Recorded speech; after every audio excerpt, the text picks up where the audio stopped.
আসসালামু আলাইকুম। আসসালামু আলাইকুম প্রিয় শিক্ষার্থীরা, সবাই কেমন আছেন?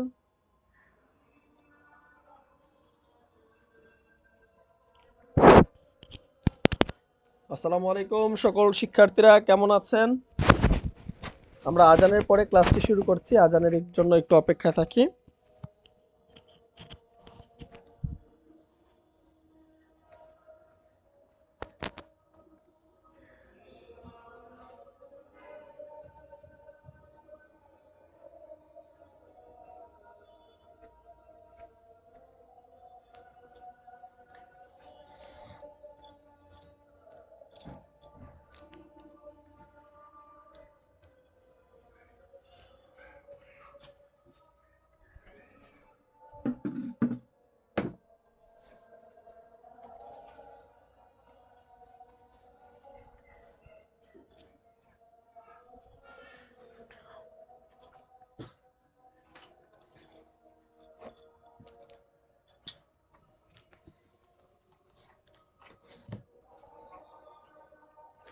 আমার শিক্ষার্থী বন্ধুরা সবাই কি আমাকে শুনতে পাচ্ছ কিনা কাইন্ডলি একটু জানাও। আমার কথা লাউড এন্ড ক্লিয়ার শোনা যাচ্ছে কিনা সবাই একটু কমেন্ট করে জানাও।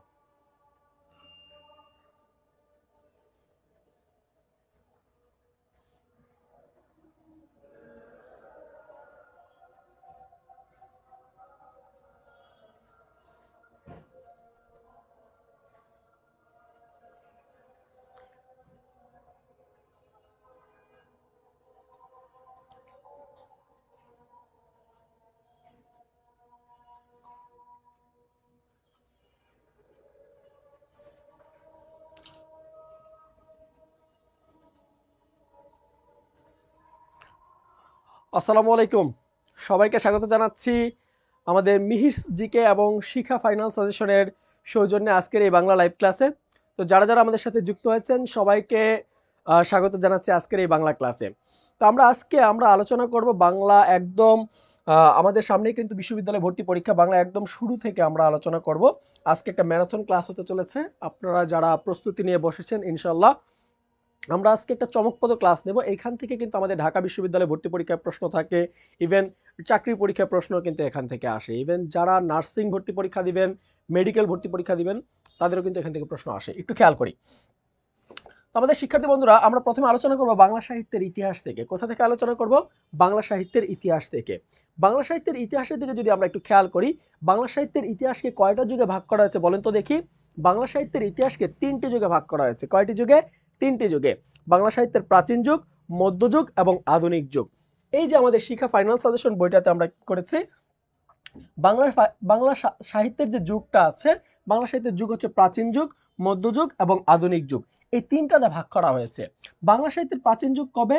650 থেকে 1800 খ্রিস্টাব্দ পর্যন্ত হচ্ছে বাংলা সাহিত্যের প্রাচীন যুগ। বাংলা সাহিত্যের প্রাচীন যুগ কবে? বাংলা সাহিত্যের প্রাচীন যুগ হচ্ছে 650 থেকে 1800 খ্রিস্টাব্দ পর্যন্ত। ওকে, এখন একটু আসি এই প্রাচীন যুগের মধ্যে। এই যে 650 থেকে 1200 খ্রিস্টাব্দ আমাদের এই প্রাচীন যুগ গেল। প্রাচীন যুগের বৈশিষ্ট্য কি? প্রাচীন যুগের বৈশিষ্ট্য হচ্ছে যে এখানে ব্যক্তি এবং মানব জীবন প্রধান থাকবে। যেমন আমরা জানি যে চর্যাপদ কোন যুগের কাব্য? চর্যাপদ, সবাই একটু কমেন্ট করবেন, চর্যাপদ কোন যুগের কাব্য? চর্যাপদ হচ্ছে বাংলা সাহিত্যের প্রাচীন যুগের কাব্য। বাংলা সাহিত্যের প্রাচীন যুগের নিদর্শন হচ্ছে চর্যাপদ, বা বাংলা সাহিত্যের প্রাচীনতম নিদর্শন হচ্ছে চর্যাপদ। তাহলে এই চর্যাপদ গ্রন্থটিতে কি নিয়ে সবচেয়ে বেশি আলোচনা ছিল? চর্যাপদ গ্রন্থটিতে সবচেয়ে বেশি আলোচনা ছিল ব্যক্তি এবং সমাজ চিন্তা নিয়ে। তারপরে ধর্ম আমাদের গৌণ ছিল। ধর্ম ছিল কি? গৌণ। কেননা এই সাহিত্যকর্মে আমরা দেখতে পাই সহজিয়া বৌদ্ধ ধর্মাবলম্বীদের এটি একটি ধর্মীয় গ্রন্থ ছিল। সহজিয়া বৌদ্ধ ধর্মাবলম্বী। পরীক্ষা একবার প্রশ্ন আসছে যে চর্যাপদ গ্রন্থটি কাদের গ্রন্থ? চর্যাপদ গ্রন্থটি হচ্ছে সহজিয়া বৌদ্ধ ধর্মাবলম্বীদের গ্রন্থ। তাহলে একটু আসি, আমাদের দেখেন এই সাজেশন বইতে আমরা শুরুতেই কাজ করেছি অতিরিক্ত যে সাহিত্য অংশটা আছে, যেখান থেকে পরীক্ষা প্রশ্ন আসে, গুরুত্বপূর্ণ বিষয়গুলো পড়াবো ইনশাল্লাহ। ওকে, তাহলে একটু খেয়াল করি, প্রাচীন যুগ 650 থেকে 1200 খ্রিস্টাব্দ, এই যুগের দুইটা বৈশিষ্ট্য, একটা হচ্ছে ব্যক্তি এবং মানব জীবন বা সমাজ চিন্তা প্রধান ছিল, ধর্ম ছিল গৌণ। বাংলা সাহিত্যের মধ্যযুগ কত সাল থেকে কত সাল? বাংলা সাহিত্যের মধ্যযুগ হচ্ছে 1201 থেকে 1800 খ্রিস্টাব্দ পর্যন্ত। এবং আধুনিক যুগ কবে? আধুনিক যুগ হচ্ছে 1801 থেকে বর্তমান পর্যন্ত হচ্ছে বাংলা সাহিত্যের আধুনিক যুগ। বর্তমান পর্যন্ত হচ্ছে বাংলা সাহিত্যের আধুনিক যুগ। এই আধুনিক যুগ এবং মধ্যযুগ নিয়ে আমাদের একটু কনফিউশন থাকে। যেমন বাংলা সাহিত্যের মধ্যযুগ থেকে কি একটা প্রশ্ন থাকে যে মধ্যযুগের প্রথম একক কবি কর্তৃক রচিত গ্রন্থের নাম কি? বাংলা সাহিত্যে মধ্যযুগে একক কবি কর্তৃক রচিত গ্রন্থের নাম হচ্ছে, আমরা জানি, শ্রীকৃষ্ণ কীর্তন, যাকে বলা হয় শ্রীকৃষ্ণ সন্দর্ভ। রাধা কৃষ্ণের প্রেম লীলার কাহিনী যেখানে বর্ণিত আছে। পরীক্ষা দেখেন আরেকটা প্রশ্ন আসে যে বাংলা সাহিত্যের মধ্যযুগের প্রথম 150 বছরকে কি বলে? বাংলা সাহিত্যের প্রথম 150 বছরকে, মধ্যযুগের প্রথম 150 বছরকে বলা হয়, বাংলা সাহিত্যের প্রথম 150 বছরকে বলা হয় বাংলা সাহিত্যের অন্ধকার যুগ বলা হয়। দেখে দেখেও ভুল বলতেছেন ভাই, কোথায় ভাইয়া? একটু খেয়াল করি।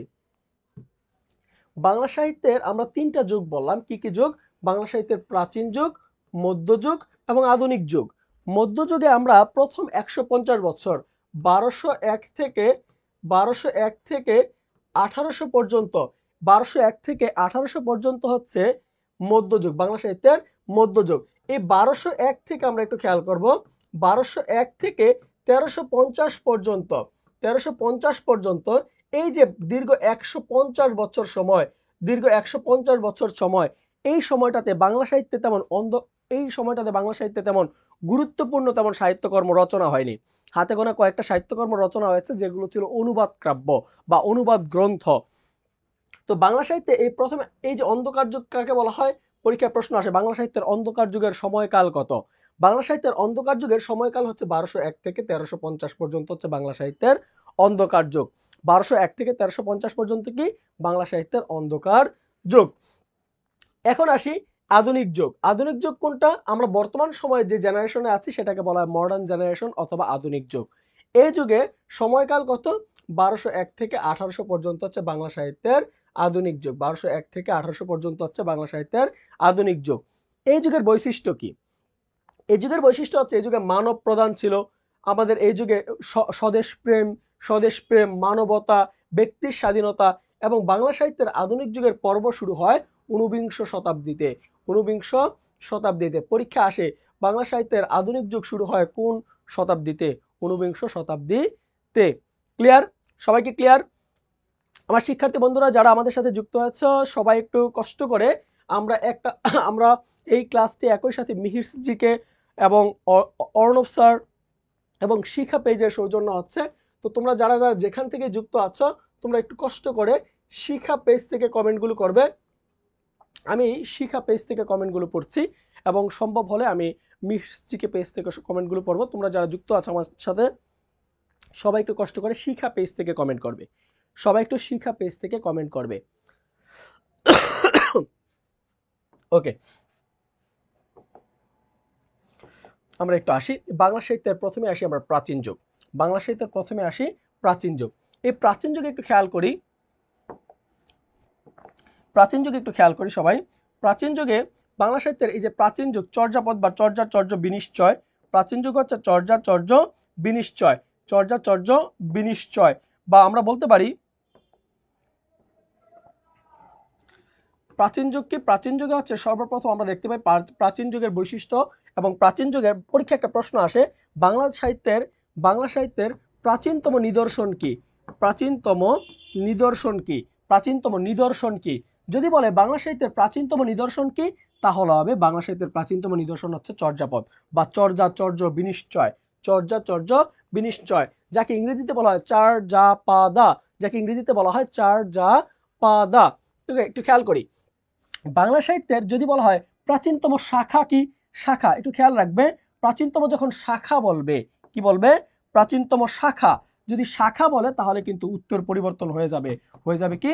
কাব্য হয়ে যাবে কাব্য। তাহলে আমি কি বললাম একটু খেয়াল করি, সবাই একটু খেয়াল করি। বাংলা সাহিত্যের প্রাচীনতম শাখা কি? বাংলা সাহিত্যের প্রাচীনতম শাখা, যখন প্রশ্ন করবে শাখা কি, শাখা হবে কাব্য। শাখা কি হবে? কাব্য। কিন্তু যদি পরীক্ষা আসে বাংলা ভাষা ও সাহিত্যের প্রাচীনতম নিদর্শন কি, নিদর্শন বললে কিন্তু হয়ে যাবে, প্রশ্ন হবে চর্যাপদ। নিদর্শন হলে কি হবে? হবে চর্যাপদ। আমরা অনেক শিক্ষার্থী আছি যারা এই জায়গাটা একটু কনফিউশনে থাকি যে নিদর্শন বললে কোনটা হবে আর আর শাখা বললে কোনটা হবে। খেয়াল রাখতে হবে বাংলা সাহিত্যের প্রাচীনতম শাখা হচ্ছে কাব্য, আর বাংলা সাহিত্যের প্রাচীনতম নিদর্শন হচ্ছে চর্যাপদ বা চর্যাচর্য বিনিশ্চয়। ওকে, এখন একটু আসি ভারতীয় ভাষার নিদর্শন পাওয়া যায় কোন গ্রন্থে। দেখো একটু খেয়াল করি, ভারতীয় ভাষা আর বাংলা ভাষা কিন্তু এক নয়। ভারতীয় ভাষা এবং বাংলা ভাষা কিন্তু এক নয়। ভারতীয় ভাষা কোনটা, আমরা বাংলা ভাষার যখন শ্রেণী বিভাগ পড়াবো তখন আমরা এই বিষয়টি নিয়ে আলোচনা করব, আমরা নেক্সট ক্লাসে ইনশাল্লাহ আলোচনা করব। তো ভাষা হচ্ছে আমাদের, যেমন আমরা কেন্তুম শাখা শতম শাখা পড়েছি, ইন্দো ইউরোপীয় ভাষা বংশ থেকে আমাদের বাংলা ভাষা আসছে, ধারাবাহিকভাবে আস্তে আস্তে আসছে। প্রথমে ছিল আমাদের ভারতীয় ভাষা, ভারতীয় থেকে ইন্দো ইউরোপীয় থেকে যে আমাদের শাখা তৈরি হলো কেন্তুম শতম, শতম থেকে ভারতীয় শাখা, ভারতীয় ভাষা থেকে আস্তে আস্তে পালাক্রমে আসতে কিন্তু আমাদের এই বাংলা ভাষার জন্ম হয়েছে। অপভ্রংশ ভাষা, তারপর হচ্ছে বঙ্গ কামরূপী ভাষা, তার মাধ্যমে আমাদের এই বাংলা ভাষা আসছে। তো এই বাংলা ভাষা আর ভারতীয় ভাষা কিন্তু এক নয়। বাংলা ভাষা এবং ভারতীয় ভাষা এক নয়। ভারতীয় ভাষার প্রাচীনতম নিদর্শন একটু খেয়াল করি, ভারতীয় ভাষার প্রাচীনতম নিদর্শন হচ্ছে ঋগ্বেদ। ভারতীয় ভাষার প্রাচীনতম নিদর্শন কি? ঋগ্বেদ। এই ঋগ্বেদ গ্রন্থটির রচয়িতা কে ছিল? ঋগ্বেদ গ্রন্থটির রচয়িতা ছিল পাণিনি। কে ছিল? পাণিনি। আমরা সবাই জানি ব্যাকরণবিদ পাণিনি ছিল এই ঋগ্বেদ গ্রন্থের রচয়িতা। এই ঋগ্বেদ গ্রন্থের রচয়িতা এই ঋগ্বেদ গ্রন্থটি বা পাণিনি এই ঋগ্বেদ গ্রন্থটি রচনা করার মাধ্যমেই কিন্তু আমাদের বাংলা সাহিত্যে বা আমাদের এই অঞ্চলে ব্যাকরণের সৃষ্টি হয়। কিসের সৃষ্টি হয়? ব্যাকরণের সৃষ্টি হয়। একটু খেয়াল করি, আমাদের বাংলা ভাষায় বা আমাদের বাংলা ব্যাকরণে বা বাংলা সংস্কৃতিতে বা ভারতীয় এই উপমহাদেশে সর্বপ্রথম এই পাণিনি ঋগ্বেদ গ্রন্থটি রচনা করেন। কেননা এই ঋগ্বেদ গ্রন্থটি হচ্ছে একটি ধর্মীয় গ্রন্থ। কি গ্রন্থ? ধর্মীয় গ্রন্থ। ঋগ্বেদ গ্রন্থটি হচ্ছে একটি ধর্মীয় গ্রন্থ। এখন আপনি একটু চিন্তা করেন, আপনার একটা ধর্মীয় গ্রন্থ আছে বা আপনি যে ধর্মের অনুসারী সেই ধর্মের একটি ধর্মীয় গ্রন্থ আছে। কি আছে? একটি ধর্মীয় গ্রন্থ আছে। এখন এই ধর্মীয় গ্রন্থটা যে পাঠ করবে, মনে করেন যে একজন আছে সিরাজগঞ্জের, একজন আছে পাবনার, একজন আছে নোয়াখালীর, একজন আছে চিটাগাংয়ের। তো ধর্মীয় গ্রন্থ এক এক অঞ্চলে গিয়ে এক একভাবে মানুষ পাঠ করতেছে, এক এক অঞ্চলের মানুষ এক একভাবে ধর্মীয় গ্রন্থ পাঠ করতেছে। তখন আমাদের এই পাণিনি চিন্তা করলো যে এই ধর্মীয় গ্রন্থটা যদি এক এক অঞ্চলের মানুষ এক একভাবে পাঠ করে তাহলে কি হবে? তার অবমাননা করা হবে। তাই তিনি পরবর্তীতে এই এই ঋগ্বেদ গ্রন্থটাকে পড়ার জন্য তিনি 8টা নিয়ম করে দেন। কয়টা নিয়ম? 8টা নিয়ম করে দেন। 8টি নিয়ম করে দেন। এই 8টা নিয়মকেই পরবর্তীতে কিন্তু অষ্টাধ্যায়ী নামে একটি গ্রন্থ রচনা হয়। কি রচনা? অষ্টাধ্যায়ী নামে গ্রন্থ রচনা হয়, যেই গ্রন্থটি পরবর্তীতে আমাদের বাংলা ভাষার একটি ব্যাকরণ বা ভারতীয় উপমহাদেশের একটি ব্যাকরণ গ্রন্থ হিসাবে প্রকাশিত হয়। তাহলে এই ছিল আমাদের ডিটেলস হিস্ট্রি। কিন্তু আপনাকে জানতে হবে কি? আপনাকে জানতে হবে ভারতীয় ভাষার প্রাচীনতম নিদর্শন কি? ভারতীয় ভাষার প্রাচীনতম নিদর্শনের নাম হচ্ছে ঋগ্বেদ। এখান থেকে কনফিউশন হয় অনেক শিক্ষার্থীরা, কিভাবে বাংলা ভাষার প্রাচীনতম শাখা কি? বাংলা ভাষার প্রাচীনতম শাখা হচ্ছে কাব্য। বাংলা ভাষার প্রাচীনতম নিদর্শন কি? নিদর্শন হচ্ছে চর্যাপদ। ভারতীয় ভাষার প্রাচীনতম নিদর্শন কি? ভারতীয় ভাষার নিদর্শন পাওয়া যায় ঋগ্বেদ গ্রন্থে। এই ঋগ্বেদ এটা কিন্তু একটা বই, ঠিক আছে? এটা রচনা করছে আমাদের পাণিনি। চর্যাপদ রচিত হয় কোন যুগে বা কার আমলে?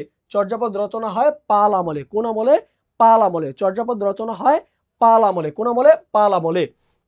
ওকে, এখন একটু আসি, আমাদের এই ডক্টর মোহাম্মদ শহীদুল্লাহ এবং ডক্টর সুনীতি কুমার চট্টোপাধ্যায় দুজন ব্যক্তি আছেন যাদের মধ্যে এই চর্যাপদের রচনাকাল, চর্যাপদের আদি কবি, চর্যাপদের আধুনিক কবি, এগুলো নিয়ে একটু কনফিউশন তৈরি হয়। যেমন আমি যদি বলি এই চর্যাপদের রচনাকাল হেডলাইন করেন, বা যাদের কাছে বই আছে তারা একটু বইটা নিয়ে দাগান। বইটা এই যে শিক্ষা ফাইনাল সাজেশন, যাদের কাছে বইটা আছে বইটা নিয়ে একটু বসেন, আপনার নোট করতে হবে না, আমি সাজেশন ধরে ধরে পড়াচ্ছি, যেগুলো এক্সট্রা কথাবার্তা বলতেছি, যেগুলো এক্সট্রা তথ্য দিচ্ছি সেগুলো একটু নোট করে রাখেন, তাহলেই হয়ে যাবে। ওকে, চর্যাপদের রচনাকাল। ডক্টর মোহাম্মদ শহীদুল্লাহর মতে চর্যাপদ রচনা হয়েছে কোন শতকে? সপ্তম শতকে। কোন শতকে?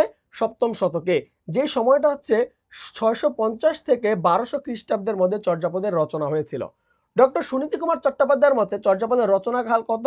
ডক্টর সুনীতি কুমার চট্টোপাধ্যায়ের মতে চর্যাপদ রচনা হয়েছে দশম শতকে। কোন শতকে? দশম শতকে। যাদের কাছে বই আছে পাশে লিখে রাখেন, দশম শতক। দশম শতক কোনটা? 950 থেকে 1200 খ্রিস্টাব্দ পর্যন্ত হচ্ছে দশম শতক।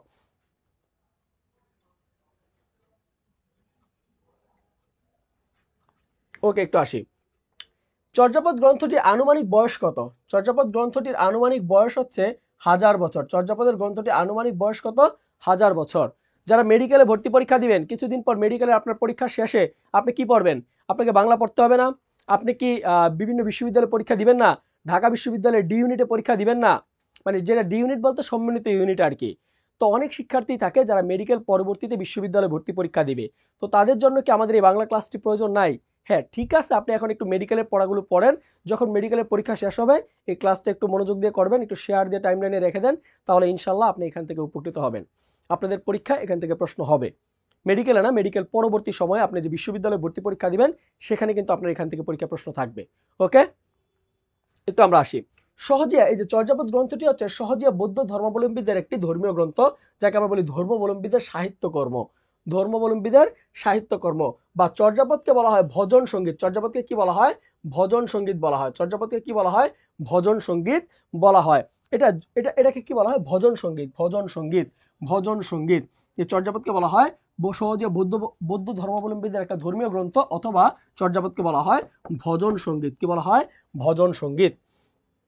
সবাই একটু দেখেন চর্যাপদ আবিষ্কার। চর্যাপদ আবিষ্কার, এই চর্যাপদ আবিষ্কার নিয়ে আমাদের অনেক তথ্য আছে যে চর্যাপদের আবিষ্কার কত সালে হয়।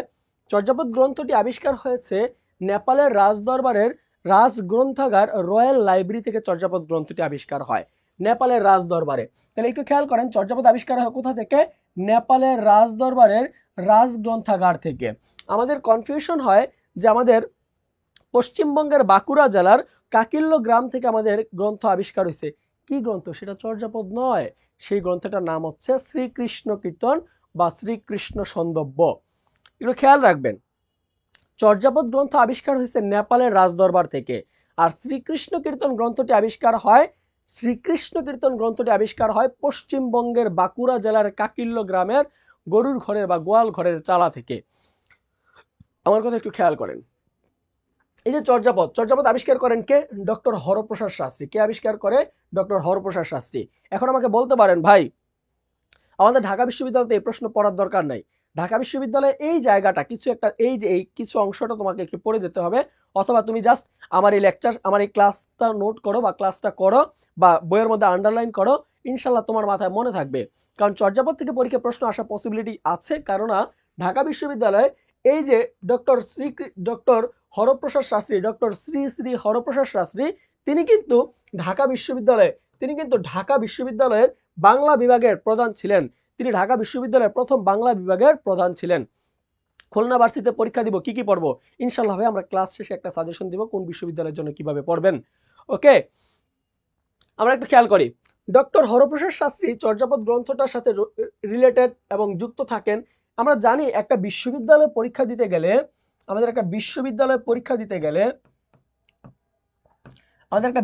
ভর্তি পরীক্ষা দিতে গেলে মনে রাখতে হবে সেই বিশ্ববিদ্যালয়ের সাথে জড়িত কিছু ব্যক্তি আছে যারা খুবই গুরুত্বপূর্ণ।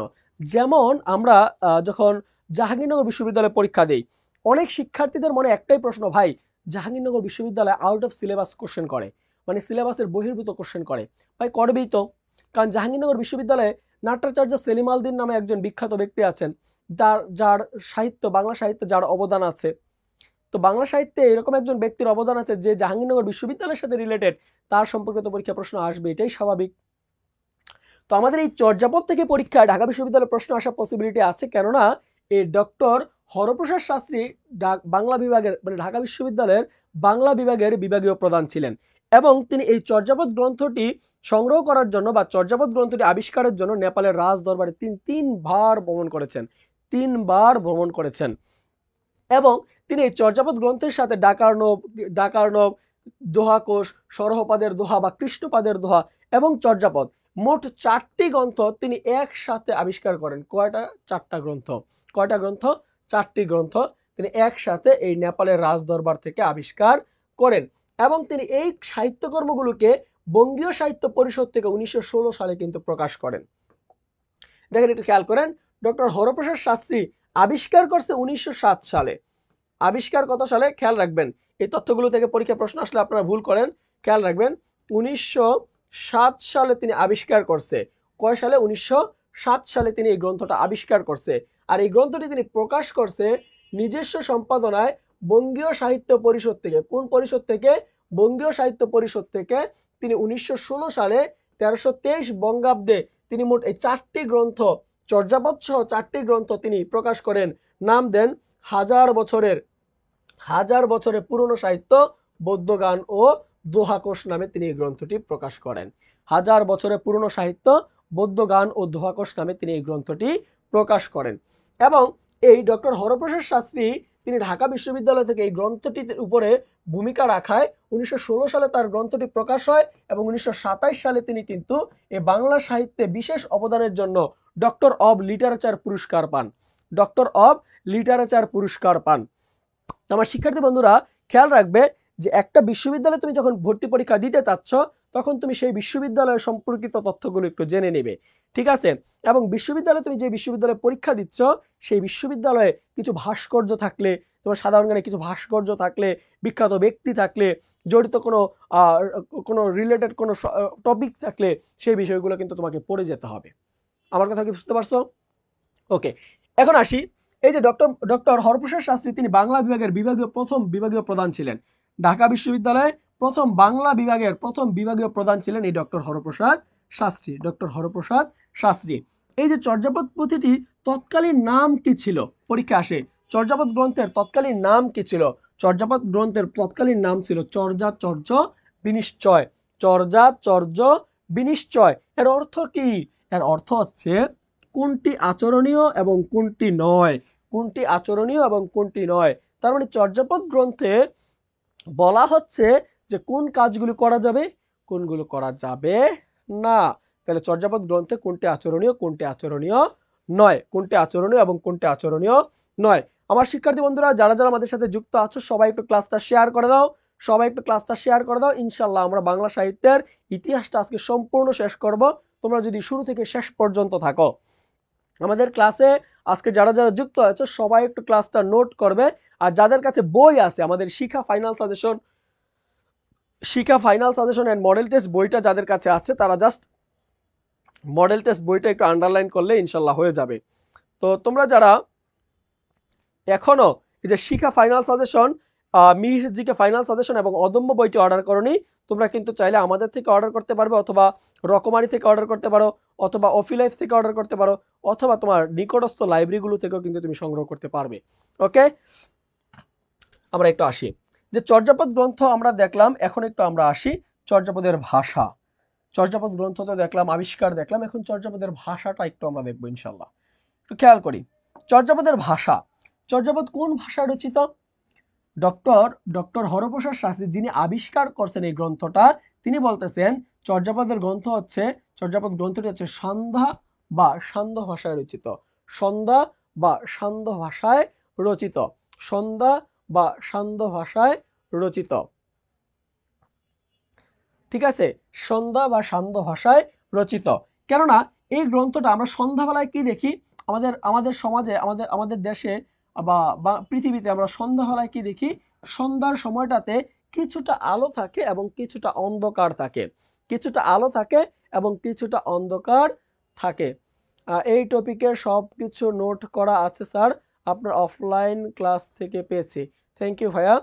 তো একটু রিভিশন দিয়ে নাও, যেহেতু সামনে পরীক্ষা, তোমার রিভিশনটা দিয়ে নাও, তাহলে আর তোমাকে আর এই টপিকটা আর ভালো করে মানে আবার পড়ার কোনো সুযোগ নাই, আর সময়ও পাবা না। তোমরা জাস্ট এখন একটু ক্লাসের মাধ্যমে রিভিশন দিয়ে নাও, আমি তোমাকে রিভিশন দিয়ে দিচ্ছি, তুমি রিভিশন দিয়ে নাও, তাহলে কি হবে, তোমার ঢাকা বিশ্ববিদ্যালয়ের আগে আর তোমাকে নতুন করে পড়তে হবে না। ওকে, তো আমরা একটু আসি, আমরা যেটা বলছিলাম যে চর্যাপদ গ্রন্থটি নিয়ে আমরা যেটা বলছিলাম, চর্যাপদ গ্রন্থটির ভাষা। চর্যাপদ গ্রন্থটির ভাষা। চর্যাপদ গ্রন্থটির ভাষা। তো চর্যাপদ গ্রন্থটি হচ্ছে সন্ধ্যা বা সান্ধ্য ভাষায় রচিত। সন্ধ্যা ভাষা কি? আলো আধারির ভাষা, কতক আলো কতক অন্ধকার। ডক্টর মোহাম্মদ শহীদুল্লাহ আবার বলতেছে না, চর্যাপদের ভাষা হচ্ছে বঙ্গ কামরূপী ভাষা। কি ভাষা? চর্যাপদের ভাষা হচ্ছে বঙ্গ কামরূপী ভাষা। বঙ্গ কামরূপী ভাষা। চর্যাপদের ভাষা কি ভাষা? বঙ্গ কামরূপী ভাষা। আধুনিক ছন্দ বিচারে চর্যাপদে কোন ছন্দের প্রভাব রয়েছে?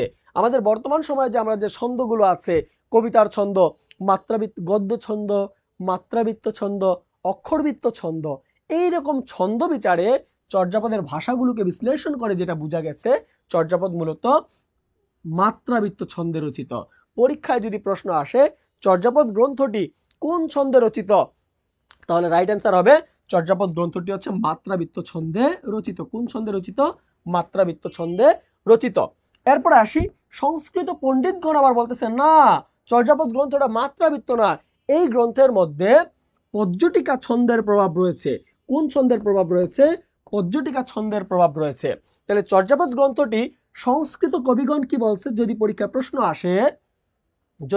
প্রশ্ন আসে সংস্কৃত কবিগণের মতে অথবা সংস্কৃত পণ্ডিতগণের মতে চর্যাপদ গ্রন্থটি কোন ছন্দে রচিত, আমার শিক্ষার্থী যারা আছো তোমরা কোনোভাবেই তখন মাত্রাবৃত্ত ছন্দ দিবে না, কোনোভাবেই মাত্রাবৃত্ত ছন্দ হবে না, কারণ এই সংস্কৃত কবিরা বলছে চর্যাপদ গ্রন্থটিতে কোন ছন্দের প্রভাব রয়েছে? পর্যটিকা ছন্দের প্রভাব রয়েছে। আর যদি বলা হয় আধুনিক মাত্রা বিচারে চর্যাপদ কোন ছন্দে রচিত, তখন হবে মাত্রাবৃত্ত ছন্দে রচিত। কোন ছন্দে রচিত? মাত্রাবৃত্ত ছন্দে রচিত। স্যার ডাবির জন্য একটা বাংলা রিটেন ক্লাস নিয়েন। ইনশাল্লাহ ভাইয়া, ডাবির জন্য বাংলা রিটেন ক্লাস নিব। নিয়মিত আমাদের ক্লাসগুলো করো।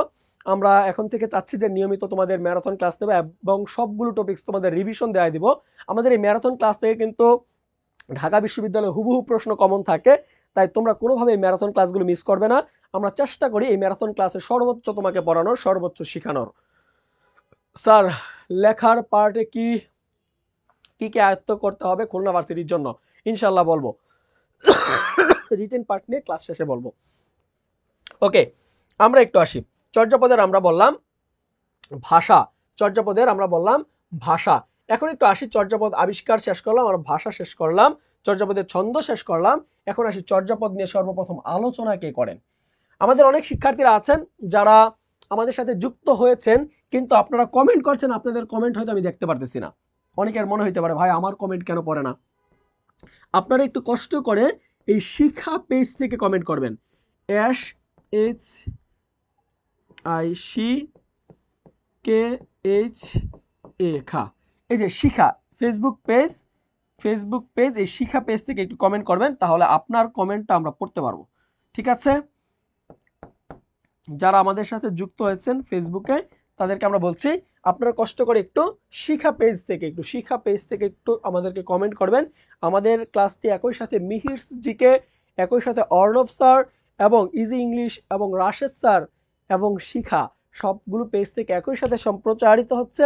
তো যারা যারা আমাদের সাথে যুক্ত আছেন সবাই একটু কষ্ট করে আমাদের এই শিখা পেজ থেকে কমেন্ট করবেন। আমার ডিভাইস সীমিত হওয়ার কারণে আমি সবগুলো কমেন্ট পড়তে পারতেছি না, সব পেজের কমেন্ট পড়তে পারতেছি না। তো আপনারা যারা আমাদের সাথে যুক্ত আছেন আপনারা একটু শিখা পেজ থেকে কমেন্ট করবেন, তাহলে আপনাদের কমেন্টগুলো আমি দেখতে পারবো। আজকে কি বাংলা সাহিত্যের ইতিহাস শেষ করবেন? ইনশাল্লাহ আজকে বাংলা সাহিত্যের ইতিহাস আদ্যপান্ত শেষ হবে, যদি আপনারা শেষ পর্যন্ত থাকেন। ওকে, আমরা একটু আসি, যেটা বলছিলাম যে চর্যাপদের সর্বপ্রথম আলোচনা করেন কে। এই চর্যাপদ নিয়ে সর্বপ্রথম আলোচনা শুরু করেন বিজয়চন্দ্র মজুমদার। নাম কি? বিজয়চন্দ্র মজুমদার। আমার অনেক শিক্ষার্থীরা আছেন যারা চর্যাপদ নিয়ে সর্বপ্রথম আলোচনা শুরু করেন কে, এটা বললে আপনারা ধুমায় মেরে দিবেন যে ডক্টর হরপ্রসাদ শাস্ত্রী, আর না হয় মেরে দিবেন ডক্টর মোহাম্মদ শহীদুল্লাহ। না ভাইয়া, চর্যাপদ কখনো ডক্টর মোহাম্মদ শহীদুল্লাহ সর্বপ্রথম আলোচনা শুরু করেন নাই, সর্বশেষ হইতে পারে, সর্বশুরু হবে না। কিন্তু চর্যাপদ নিয়ে সর্বপ্রথম গ্রন্থ রচনা করছেন আবার ডক্টর মোহাম্মদ শহীদুল্লাহ। খেয়াল রাখবেন, কথাগুলো খুব ক্রিটিক্যাল, কাছাকাছি। আমাদের বিশ্ববিদ্যালয়ের প্রশ্ন এরকম কাছাকাছি প্রশ্নই আসে। বিশ্ববিদ্যালয়ের প্রশ্ন কখনো আপনি সহজ দেখবেন না, যদি সহজ হয় তাহলে আপনি বুঝতে হবে এখানে আপনি ভুল করতেছেন। কারণ বিশ্ববিদ্যালয়ের প্রশ্ন আপনি দুইটা প্রশ্ন এমসিকিউ অনায়াসে বাদ দিতে পারবেন, কিন্তু পরবর্তী দুইটা এমসিকিউ আপনাকে ভাবাবে, চিন্তা করতে বাধ্য করবে যে এটা না এটা, এটা না এটা। চারটা অপশনের মধ্যে দুইটা অপশন আপনি ফেলে দিতে পারবেন, আর দুইটা অপশন আপনাকে চিন্তা করাবে যে রাইট অ্যান্সার কি হবে, রাইট অ্যান্সার কি হবে। ওকে ফাইন, আমরা একটু আসি। চর্যাপদ সর্বপ্রথম আলোচনা করেন কে? বিজয়চন্দ্র মজুমদার। ডক্টর সুনীতি কুমার চট্টোপাধ্যায় চর্যাপদ নিয়ে আলোচনা শুরু করেন 1926 সালে। কত সালে? 1926 সালে। এবং ডক্টর মোহাম্মদ শহীদুল্লাহ চর্যাপদ নিয়ে আলোচনা শুরু করেন 1927 সালে। তবে ডক্টর মোহাম্মদ শহীদুল্লাহ চর্যাপদ নিয়ে সর্বশেষ আলোচনা করলেও এখানে ডক্টর মোহাম্মদ শহীদুল্লাহ কিন্তু চর্যাপদ সম্পর্কিত প্রথম গ্রন্থ রচনা করেন। পরীক্ষায় যদি প্রশ্ন আসে চর্যাপদ নিয়ে সর্বপ্রথম গ্রন্থ রচনা করেন কে? চর্যাপদ বিষয়ক সর্বপ্রথম গ্রন্থ রচনা করেন আমাদের ডক্টর মোহাম্মদ শহীদুল্লাহ। ডক্টর মোহাম্মদ শহীদুল্লাহ, তার গ্রন্থের নাম ছিল বুদ্ধিসমাইস্টিক সং। তার গ্রন্থের নাম কি ছিল? বুদ্ধিসমাইস্টিক সং, বুদ্ধিসমাইস্টিক সংস। আধুনিক পণ্ডিতগণের মতে চর্যাপদের প্রাচীন নাম কি ছিল? দেখেন পরীক্ষা আসে, আধুনিক পণ্ডিতগণের মতে চর্যাপদের প্রাচীন নাম কি ছিল? আধুনিক পণ্ডিতগণের মতে চর্যাপদের প্রাচীন নাম ছিল গীতিকোষ, চর্যা গীতিকোষ। আধুনিক পণ্ডিতগণের মতে চর্যাপদের আদি নাম কি ছিল? চর্যা গীতিকোষ। ওকে, এরপর আসি সংস্কৃত টিকাকারকগণের মতে, খেয়াল রাখবেন, সংস্কৃত টিকাকারকগণের মতে চর্যাপদের প্রাচীন নাম কি ছিল? চর্যাচর্য বিনিশ্চয়। এই চর্যাচর্য বিনিশ্চয় শব্দের অর্থ কি? কোনটি আচরণীয় আর কোনটি আচরণীয় নয়, কোনটি আচরণীয় আর কোনটি আচরণীয় নয়। ওকে, এখন একটু আসি চর্যাপদের অনুবাদ। চর্যাপদের অনুবাদ হেডলাইন দেখেন, চর্যাপদের অনুবাদ। যাদের কাছে বই আছে বইটা একটু আন্ডারলাইন করলে হবে। চর্যাপদের অনুবাদ, চর্যাপদের অনুবাদ কি? চর্যাপদের অনুবাদ হচ্ছে চর্যাপদ প্রথম তিব্বতীয় ভাষায় অনুবাদ করেন কে? চর্যাপদকে সর্বপ্রথম তিব্বতীয় ভাষায় অনুবাদ করেন কীর্তিচন্দ্র বা চন্দ্রকীর্তি। এই জায়গাটা থেকে প্রশ্ন অনেক বইতে অনেকভাবে দেয়া আছে। এমডি আকাশ লিখেছে, আসসালামু আলাইকুম ভাইয়া, কেমন আছেন? আলহামদুলিল্লাহ ভালো আছি। যে যেখান থেকে দেখছেন ক্লাসটা অবশ্যই শেয়ার করে দিবেন। আজকে থেকে আমরা ম্যারাথন ক্লাস নেব ইনশাল্লাহ। যদি আপনাদের উপস্থিতি ভালো থাকে আমরা রেগুলার ক্লাস নেব এবং ঢাকা বিশ্ববিদ্যালয়ে ভর্তি পরীক্ষার পূর্ব পর্যন্ত আমাদের এই ম্যারাথন ক্লাস চলবে এবং এই ম্যারাথন ক্লাসে আমরা ফার্স্ট থেকে লাস্ট, এ থেকে জেড সকল কিছু, বাংলা ব্যাকরণ, ফার্স্ট পেপার সব আলোচনা করব। তো যারা যারা আমাদের সাথে যুক্ত আছেন ইনশাল্লাহ ক্লাসটা শেয়ার করবেন, বন্ধুদেরকে মেনশন করবেন, বেশি বেশি লাইক কমেন্ট শেয়ার করবেন, ঠিক আছে? ওকে, তো আসি চর্যাপদ থেকে। এই প্রশ্নটা আমাদের অনেক বইতে কনফিউশন তৈরি করে, অনেকভাবে ভাবায়, অনেকভাবে চিন্তা করায়। চর্যাপদ গ্রন্থটিকে খেয়াল করি। চর্যাপদ গ্রন্থটি প্রথম প্রকাশিত হয় কত সালে? চর্যাপদ গ্রন্থটি প্রথম প্রকাশিত হয়, একটু খেয়াল করেন, প্রথম তিব্বতীয় ভাষায় প্রকাশিত হয় কার মাধ্যমে? প্রথম তিব্বতীয় ভাষায় প্রকাশিত হয় আমাদের এই কীর্তিচন্দ্র বা চন্দ্রকীর্তির মাধ্যমে। কিন্তু আমাদের অনেক বইতেই লেখা আছে প্রবোধচন্দ্র বাগচি। প্রবোধচন্দ্র বাগচিটা কে? প্রবোধচন্দ্র বাগচি হচ্ছে এই যে তিব্বতীয় গ্রন্থে এই যে অনুবাদ হয়েছে, এই অনুবাদের টিকাটি আবিষ্কার করেন কে? এই আমাদের প্রবোধচন্দ্র বাগচি। প্রবোধচন্দ্র বাগচি, প্রবোধচন্দ্র বাগচি, একটু খেয়াল করেন, প্রবোধচন্দ্র বাগচি। তাহলে চর্যাপদ গ্রন্থে একটু খেয়াল করি, চর্যাপদ গ্রন্থটি প্রথম তিব্বতীয় ভাষায় অনুবাদ করেন কে? তিব্বতীয় ভাষায় অনুবাদ করেন কীর্তিচন্দ্র বা চন্দ্রকীর্তি। আর যদি পরীক্ষা আসে এই চর্যাপদ গ্রন্থটি তিব্বতীয় ভাষা আবিষ্কার করছে কে? আবিষ্কার করছে এই প্রবোধচন্দ্র বাগচি। এই জায়গাটা কিন্তু অনেক কনফিউশন আছে।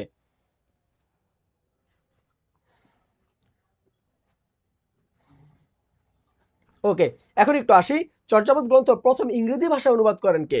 প্রথম ইংরেজি ভাষায় অনুবাদ করেন হাসনা জসিমউদ্দিন মওদুদ।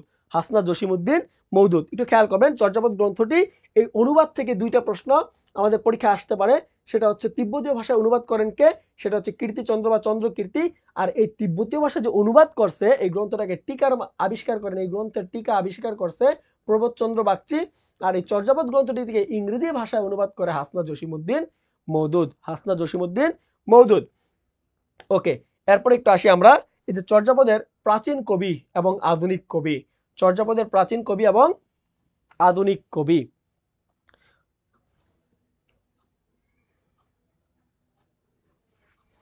এবার খেয়াল করি চর্যাপদ গ্রন্থটির আধুনিক কবি এবং প্রাচীন কবি। ডক্টর মোহাম্মদ শহীদুল্লাহর মতে চর্যাপদের প্রাচীন কবি কার মতে? ডক্টর মোহাম্মদ শহীদুল্লাহর মতে চর্যাপদের প্রাচীন কবি, চর্যাপদের প্রাচীন কবিকে? চর্যাপদের প্রাচীন কবি হচ্ছে শবরপা। প্রাচীন কবির নাম কি? শবরপা। প্রাচীন কবির নাম কি? শবরপা। আর আধুনিক কবির নাম কি? আধুনিক কবির নাম হচ্ছে সরহপা বা ভুসুকুপা। সরহপা বা ভুসুকুপা, সরহপা বা ভুসুকুপা। এই ভুসুকুপা চর্যাপদ গ্রন্থে নিজেকে কি বলে দাবি করেছেন? এই ভুসুকুপা চর্যাপদে নিজেকে বাঙালি কবি বলে দাবি করেছেন। কি কবি? বাঙালি কবি। পরীক্ষায় যদি প্রশ্ন আসে চর্যাপদ গ্রন্থে কে নিজেকে বাঙালি কবি বলে প্রমাণ করেছেন বা কে নিজেকে বাঙালি কবি বলে পরিচয় করিয়েছেন?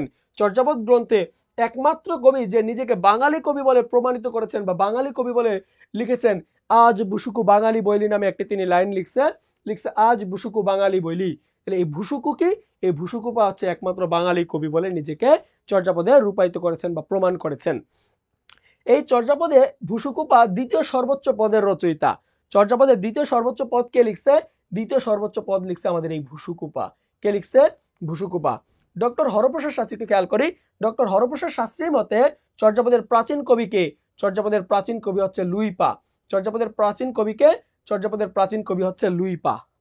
তাহলে এটা কে বলছে? ডক্টর হরপ্রসাদ শাস্ত্রীর মতে চর্যাপদের প্রাচীন কবিকে লুইপা। তারপর লিখবেন পদকর্তাদের নামের শেষে এই যে পা থাকে, লুইপা, বুসুকুপা, কুকুরিপা, লারিডুম্বিপা, তাহলে পাটা কি? খেয়াল রাখতে হবে, আমরা আমাদের এই বর্তমান সময়ে যারা কবিতা লিখে তাদেরকে কবি বলে, যারা উপন্যাস লিখে তাদেরকে ঔপন্যাসিক বলে, যারা যারা কথা সাহিত্য লিখে তাদেরকে কথা সাহিত্যিক বলে। আর আমাদের এই তৎকালীন সময়ে যারা চর্যাপদে পদ লিখতো তাদেরকে কি বলা হতো? তাদেরকে বলা হতো পদকর্তা বা পা বলা হতো। কি বলা হতো? সম্মানসূচকভাবে পা বলা হতো। সম্মানসূচকভাবে কি বলা হতো? সম্মানসূচকভাবে পা বলা হতো। পা নামের সাথে পা কথাটি যুক্ত হতো। ওকে, এখন আমরা একটু আসি চর্যাপদের পদ সংখ্যা। হেডলাইন করতে পারেন চর্যাপদের পদ সংখ্যা। চর্যাপদের পদ সংখ্যা। এই যে চর্যাপদের দেখেন, এটা একটা 1000 বছরের পুরনো সাহিত্য। এই চর্যাপদ গ্রন্থটা যখন আবিষ্কার হয় তখন অটোমেটিক্যালি এখান থেকে অনেকগুলো পৃষ্ঠা হারায় যায়, অনেকগুলো লাইন হারায় যায়, অনেকগুলো পৃষ্ঠা নষ্ট হয়ে যায়। হয়ে যাওয়ার পর চর্যাপদের গ্রন্থ পাওয়া যায়, চর্যাপদে পদ পাওয়া যায় কয়টি? এই কয়েক রকম আমাদের অনেকগুলো পৃষ্ঠা হারিয়ে যাওয়ার পর, অনেকগুলো পৃষ্ঠা নষ্ট হয়ে যাওয়ার পর চর্যাপদে সর্বমোট পদ পাওয়া গেছে 46.5টি। কয়টি? চর্যাপদে পদ পাওয়া গেছে 46.5টি। পরীক্ষা যদি প্রশ্ন আসে চর্যাপদে পদ পাওয়া যায় কয়টি? চর্যাপদে পদ পাওয়া গেছে 46.5টি। কয়টি? 46.5টি। এর মধ্যে 23 নং পদটা খণ্ডিত আকারে পাওয়া যায়। কি আকারে পাওয়া যায়? খণ্ডিত আকারে উদ্ধার হয়। আর 24, 25 এবং 48 নং পদগুলো পাওয়া যায়নি। 24, 25 এবং 48 নং পদ পাওয়া যায়নি। তাহলে আমি কি বললাম? 23 নং পদটি, 23 নং পদটি খণ্ডিত আকারে পাওয়া যায়। 23 নম্বর পদটা আংশিক অংশ পাইছে। আর 24, 25 এবং 48 নং পদ পাওয়া যায়নি। 24, 25 এবং 48 নম্বর পদ পাওয়া যায়নি চর্যাপদে। তাহলে 23 নং পদটি খণ্ডিত।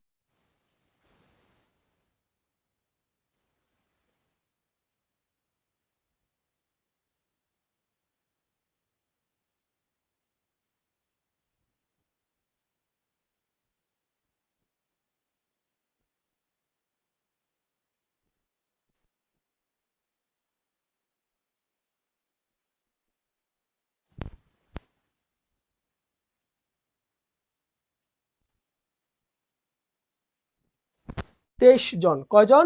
23 জন। তাহলে ডক্টর মোহাম্মদ শহীদুল্লাহর মতে চর্যাপদের লেখক কয়জন আছে? 23 জন। আর পদ কয়টা আছে? পদ আছে 50টা। পদ আছে কয়টা? 50টা। সবাই কি ক্লিয়ার? স্যার চর্যাপদের রচয়িতা কয়জন? 23 জন না 24 জন? এই তো, এটাই তো বললাম। চর্যাপদে যদি পরীক্ষা আসে চর্যাপদের রচয়িতা কয়জন, হবে 23 জন না 24 জন? দুইটাই কারেক্ট। তবে তোমাকে প্রশ্নে উল্লেখ করে দিবে সাউন্ড প্রবলেম, কথা শোনা যায় না, কথা শোনা যায় না।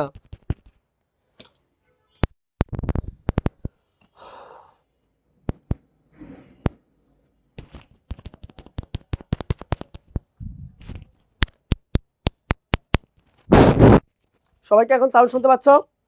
সবাই কি ক্লিয়ার? সাউন্ড শুনতে পাচ্ছি সবাই?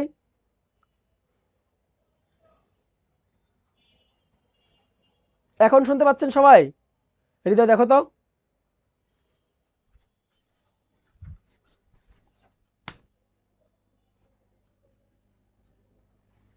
কি কোনটা রিপ্লাই দাও।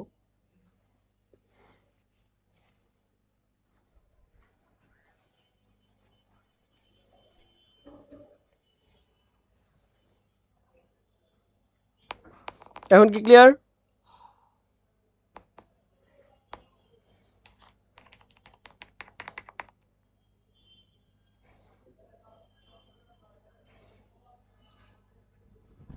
সবাই ক্লিয়ার?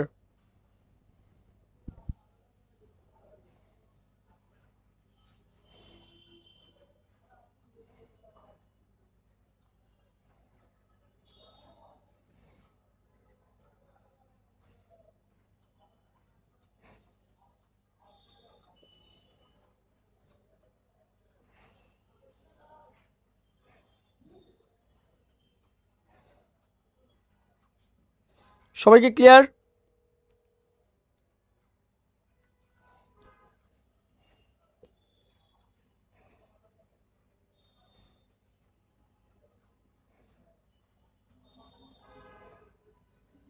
সবাইকে ক্লিয়ার?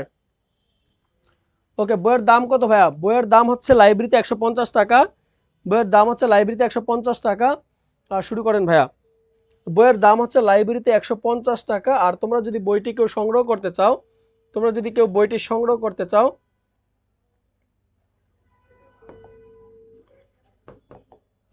তোমরা যদি বইটি কেউ সংগ্রহ করতে চাও, যে মিহিরস জিকে, দেখো একটু খেয়াল করো, মিহিরস জিকে ফাইনাল সাজেশন, তোমরা যারা অনেকেই আছো যারা সাধারণ জ্ঞানের জন্য একটা ভালো ফাইনাল সাজেশন খুঁজছো বা শেষ মুহূর্তে সাধারণ জ্ঞান বইটাকে গুছিয়ে নিতে চাচ্ছ, তোমরা কিন্তু চাইলে মিহিরস জিকে ফাইনাল সাজেশন বইটা সংগ্রহ করতে পারো।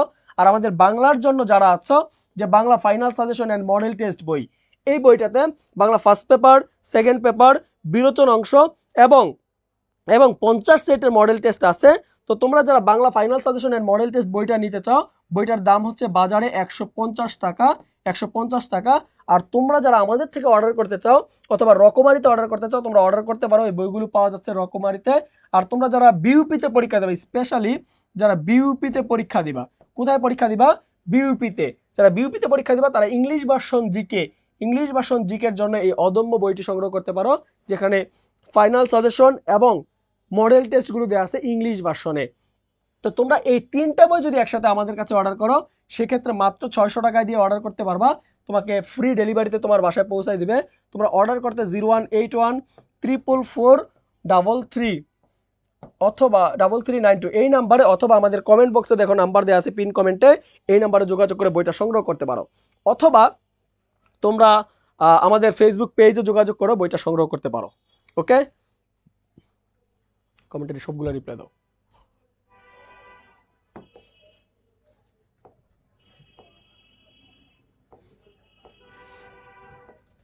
আমরা একটু এদিকে আসি।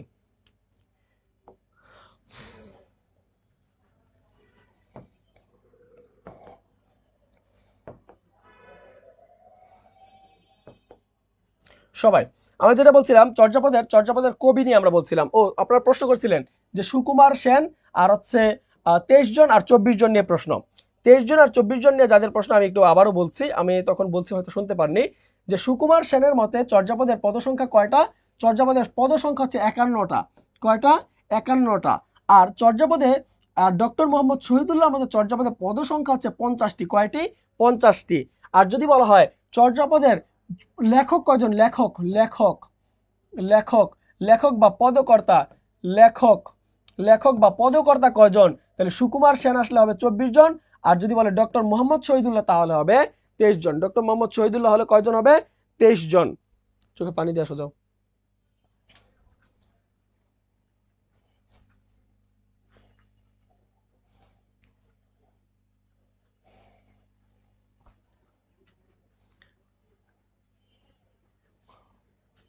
সবাইকে ক্লিয়ার? এটা কোন টপিক্সের ক্লাস? এটা বাংলা বাংলা সাহিত্যের ইতিহাসের ক্লাস। বাংলা সাহিত্যের ইতিহাসের ক্লাস। ওকে, একটু আসি। চর্যাপদের সর্বোচ্চ পদের রচনা করেন কে? চর্যাপদের সর্বোচ্চ পদ রচনা করেন কানহুপা। কে রচনা করেন? সর্বোচ্চ পদ রচনা করেন কানহুপা। তিনি কৃষ্ণাচার্য বা কৃষ্ণপাদ নামেও পরিচিত। তাহলে যদি পরীক্ষা আসে চর্যাপদের সর্বোচ্চ পদ রচনা করেন কে, অপশনে আপনার কানহুপা নাই, আছে কৃষ্ণপা বা কৃষ্ণাচার্য, তাহলে আপনাকে রাইট অ্যান্সার নিতে হবে কি? কৃষ্ণাচার্য বা কৃষ্ণপা। চর্যাপদের দ্বিতীয় সর্বোচ্চ পদের রচয়িতাকে আমরা একটু আগে পড়ছি, ভূসুকুপা। তিনি একমাত্র বাঙালি কবি বলে নিজেকে পরিচয় দিয়েছেন। তিনি চর্যাপদে 8টি পদ রচনা করেছেন একাই, এবং তার প্রকৃত নাম হচ্ছে শান্তিদেব। তার প্রকৃত নাম কি? শান্তিদেব। তার প্রকৃত নাম কি? শান্তিদেব। প্রকৃত নাম কি? শান্তিদেব। মুইজ মুতাসিফ ইসলাম, ক্লাসে আসছো ভাইয়া? ক্লাসটা একটু শেয়ার করো। আছি আলহামদুলিল্লাহ, ভালো আছি। ক্লাসটা একটু শেয়ার করে দাও, বন্ধুদেরকে একটু মেনশন করো। ওকে, বলছি চর্যাপদ গ্রন্থটি, চর্যাপদ গ্রন্থ দেখো, চর্যাপদে যারা কোন পদের নাম পাওয়া যায়নি, চর্যাপদে কোন পদের নাম পাওয়া যায়নি, চর্যাপদে কোন পদের মানে কোন পদকর্তার নাম পাওয়া যায়নি। যে চর্যাপদে, চর্যাপদের নাম আছে, একটু খেয়াল করি, চর্যাপদের নাম আছে কিন্তু তার কোনো লেখা নাই, তার কোনো কি নাই, লেখা নাই। চর্যাপদে কি আছে, নাম আছে কিন্তু তার কোনো লেখা নাই। এরকম একজন মানুষের নাম কি, এরকম একজন মানুষ হচ্ছেন আমাদের এই লারি ডুম্বিপা। তার কি আছে, চর্যাপদে যার কোনো পদ পাওয়া যায়নি, চর্যাপদে যার কোনো পদ পাওয়া যায়নি, তার নাম হচ্ছে লারি ডুম্বি পা। তার লেখক পরিচিতিতে তার নাম আছে কিন্তু তার কোনো লেখা পাওয়া যায় নাই। ওকে, চর্যাপদে একমাত্র মহিলা কবি বা নারী কবি নাম কি, চর্যাপদে একমাত্র নারী কবি বা মহিলা কবির নাম হচ্ছে কুক্কুরিপা। নাম কি, কুক্কুরিপা। নাম কি, কুক্কুরিপা। চর্যাপদে দেখেন, প্রাচীন বাংলার অর্থনৈতিক পরিচয় জানা যায় কোন পদে, প্রাচীন বাংলার অর্থনৈতিক পরিচয় জানা যায়, প্রাচীন বাংলার অর্থনৈতিক পরিচয় জানা যায় কোথায়, প্রাচীন বাংলার অর্থনৈতিক পরিচয় জানা যায় চর্যাপদ গ্রন্থে। ভাইয়া are you are sure exam, আগে প্লিজ শিক্ষা সাজেশনটা ফুল কভার করে দেন ভাইয়া, কেউ থাকুক বা না থাকুক। হ্যাঁ, আমি প্রতিদিন থাকবো ইনশাল্লাহ, ইনশাল্লাহ প্রতিদিন ক্লাস হবে ভাইয়া, তোমরা ক্লাসটা করো। আর শিক্ষা বইটা যদি সংগ্রহ করে থাকো তাহলে সংগ্রহ আলহামদুলিল্লাহ, আর যদি সংগ্রহ না করে থাকো তাহলে এখনই দ্রুত সংগ্রহ করো। এই বইটাতে ফার্স্ট পেপার, সেকেন্ড পেপার, বিরোচন অংশ এবং তার সাথে 50টি মডেল টেস্ট কিন্তু আছে। ওকে ভাইয়া, থ্যাংক ইউ, আমি আছি তোমার সাথে ইনশাল্লাহ। ওকে, আমাদের সাথে যারা যুক্ত আছেন অনেকে লিখছেন, অনেকে লিখছেন নার্সিং এর জন্য ক্লাসটি ইফেক্টিভ হবে। অফকোর্স ইফেক্টিভ হবে, কারণ নার্সিং এখান থেকে পরীক্ষা প্রশ্ন আসছে। তো যারা নার্সিং এ আছো তারা অবশ্যই ক্লাসটি করবেন, যারা নার্সিং এ আছো তারা অবশ্যই ক্লাসটি করবেন। বলো।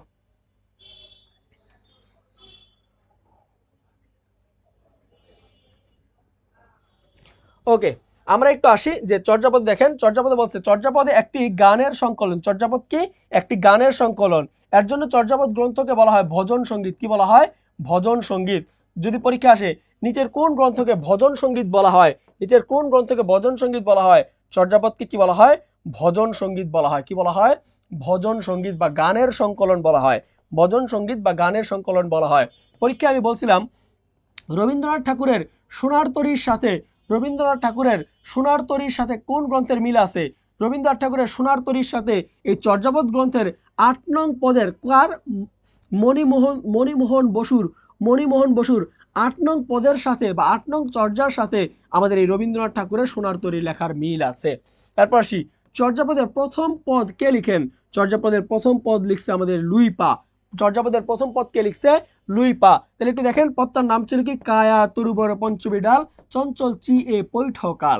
কায়া তরুবর পঞ্চমী ডাল চঞ্চল চি এ পৈঠকাল, এটা হচ্ছে চর্যাপদের প্রথম প্রথম প্রথম লাইন, চর্যাপদের প্রথম লাইন বা প্রথম পদ কে লিখছে, লিখছে লুই পা। কে লিখছে, লুই পা।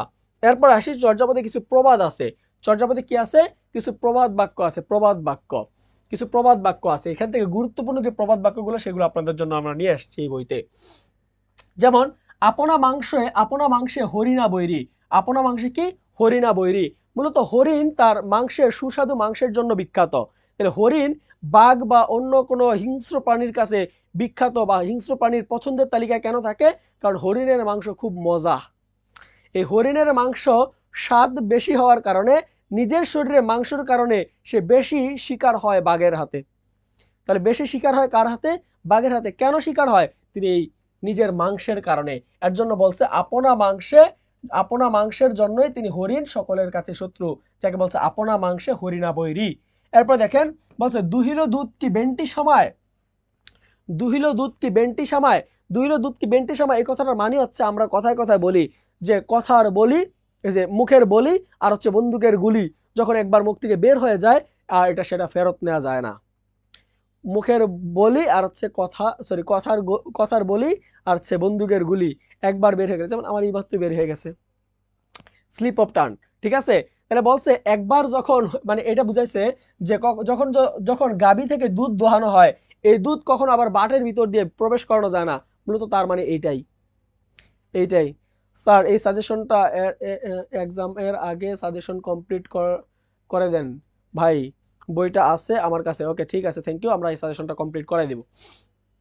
দেখেন দুহিল দুধ বেন্টি সামাই, দুহিল দুধ কি বেন্টি সামাই, বলছে দুহানো দুধকে আর বাটির মধ্যে প্রবেশ করানো যায়, যায় না। বলছে হাড়িতে ভাত নাই নিতিয়া বেশি, মানে কি হাড়িতে ভাত নাই মানে খাবার নিজে খাইতে পায় না, অথচ তার বাসায় আত্মীয় স্বজনের অভাব নাই, আত্মীয় স্বজন লেগেই থাকে। কমেন্টে রিপ্লাই গুলো দিবা।